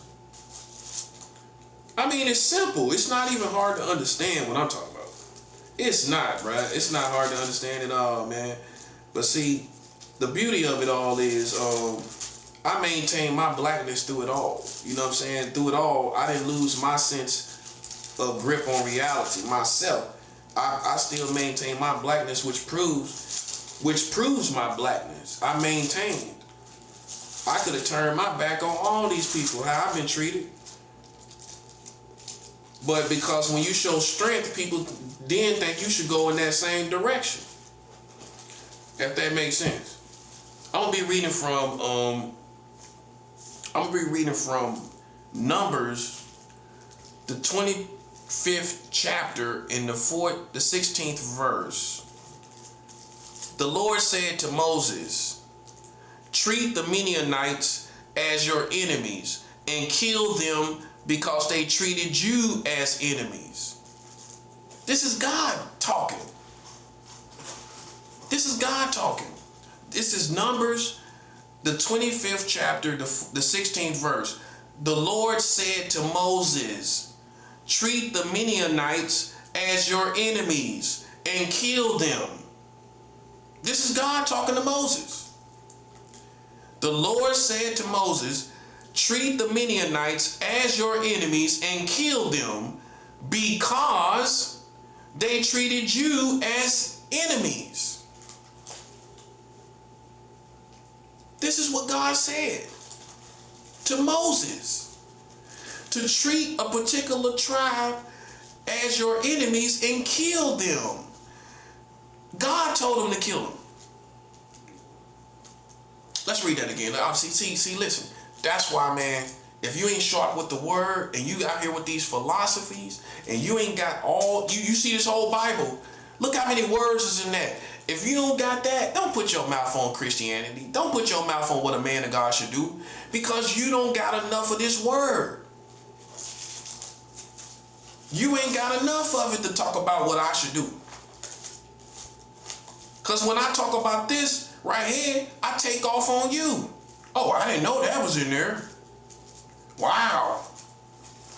Where it shows God's character about people who oppose us, no matter who they are, no matter if they black. If they oppose us, God, what you think God gonna do?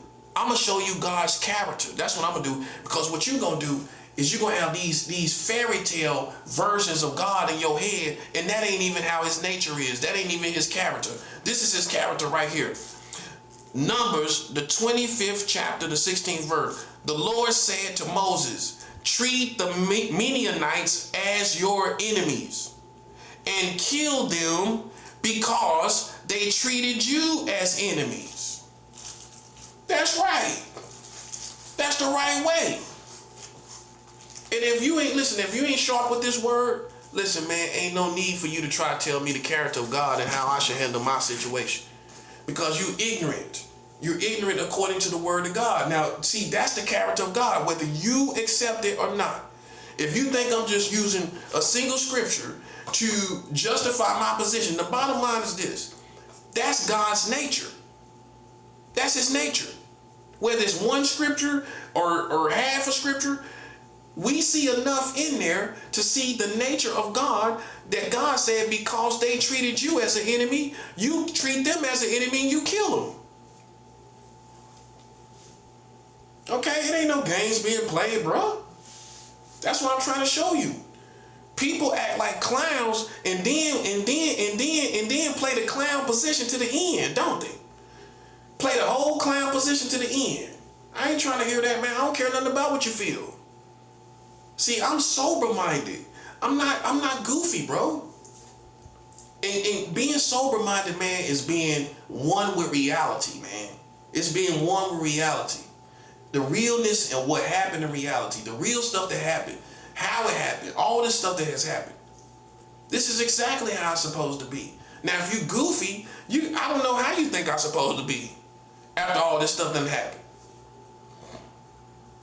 But I can show you the character of God, where if in this instance with Moses, they acted as his enemies. God say, treat them as your enemies, count them as your enemies, and I'm paraphrasing, and kill them because they treated you as an enemy.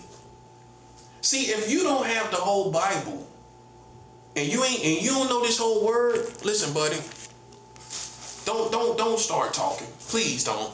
Because you see how much words this is? You see how many words this is?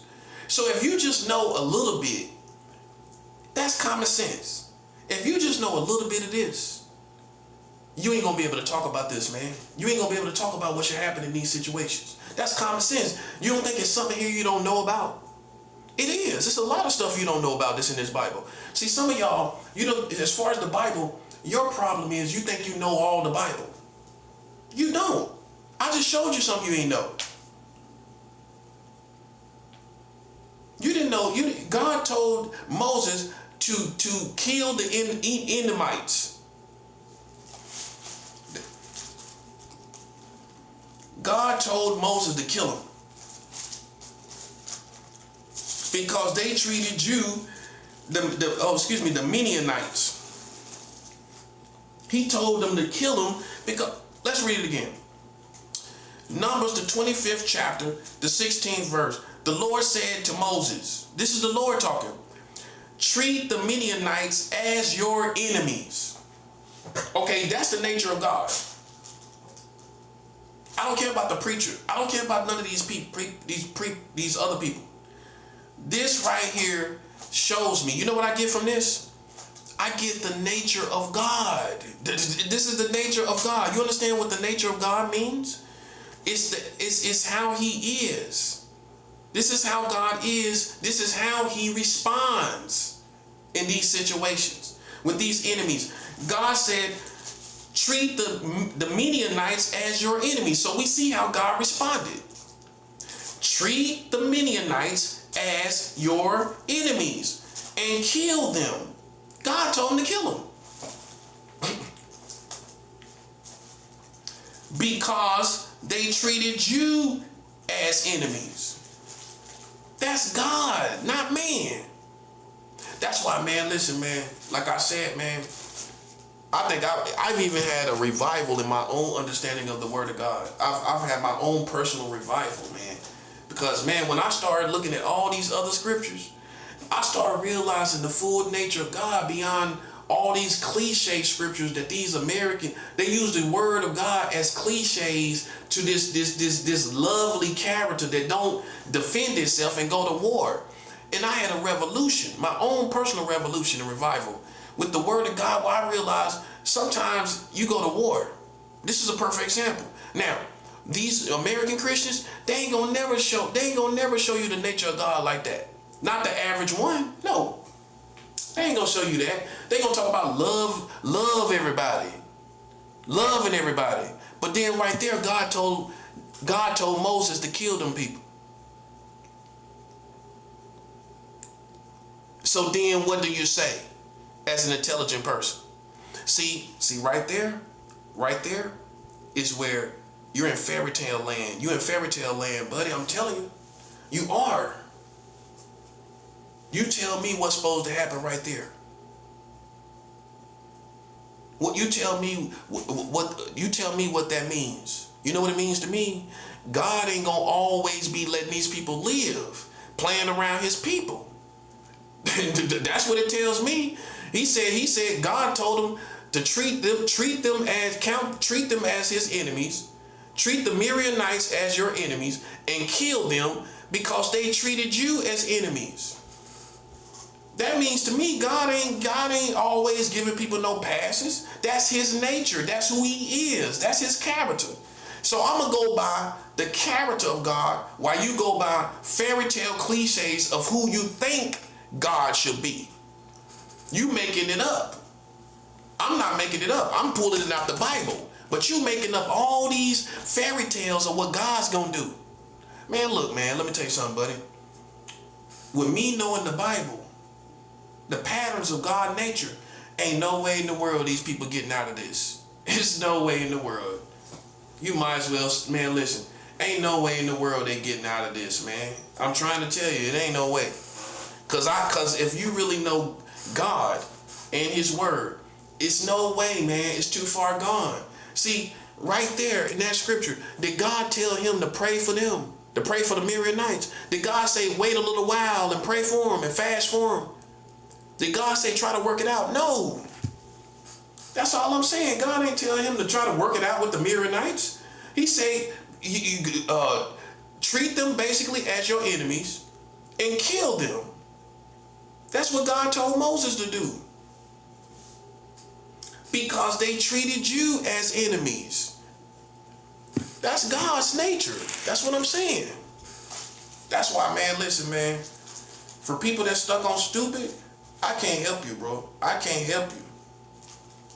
I can't help you because, you know, you got these cliches. That's what's wrong with Christianity in America now. Everybody's so cliche. You cliche with the Bible. Well, you know you gotta love. Numbers 25, the 16th chapter. The Lord said to Moses, treat the Midianites and treat them. This is how they get treated. Not with love. Treat the Midianites as your enemies. That's the first part. Let's read it again. Numbers the 25th chapter, the 16th verse. The Lord said to Moses, treat the Midianites as your enemies. Treat them like your enemies. Treat them like they're your enemies. And kill them. Because, this is the reason why. Because it's gonna give you the reason why after that. Because they treated you as enemies. That's it, buddy. See, in this case, I'm taking you to a scripture to show you God's nature. How God handles things like this. They treated you like enemies, you treat them like enemies and you kill them. There ain't no games being played. That's why if you go to Africa, in the islands with the Jamaicans, they got real Christianity, buddy. You know what they believe? Anytime a witch is consistent in witchcraft, they must be put to death. Go talk to African Christians. Oh yeah, go ahead. Talk to Christians in Jamaica. I already have. I already listened to Christians in Jamaica. If a witch or a warlock or any of these type of people is consistent, right, and they do not repent, they must be put to death. That's what Africans believe. That's what African Christians believe. Now, go show me these Americans that's going to say that. They're not going to say it. So what you think I'm going to pay attention to? I'm going to pay attention to African Christianity, so to speak. I'm going to listen to these Africans. No, you go listen to them yourself and pay attention. I guarantee you, if you listen to a lot of African Christians long enough, they going to show you the rules and regulations, how it makes sense in the real world. If somebody's consistently playing games, they get put to death. That's what happens. That's what I'm saying. While you playing games and patty cake, and it's a common sense reality. If somebody's a threat against you and they playing with you, what you gonna do? What you think you're supposed to do? It ain't no debate about it. That's what I'm saying. You goofy. A lot of y'all goofy, and that's all it is. And I'm not. I'm very sober. You play with me? Listen, buddy. God is gonna take care of you. God is gonna take care of you, buddy. And that's what's gonna happen. Okay? That's all it is to it.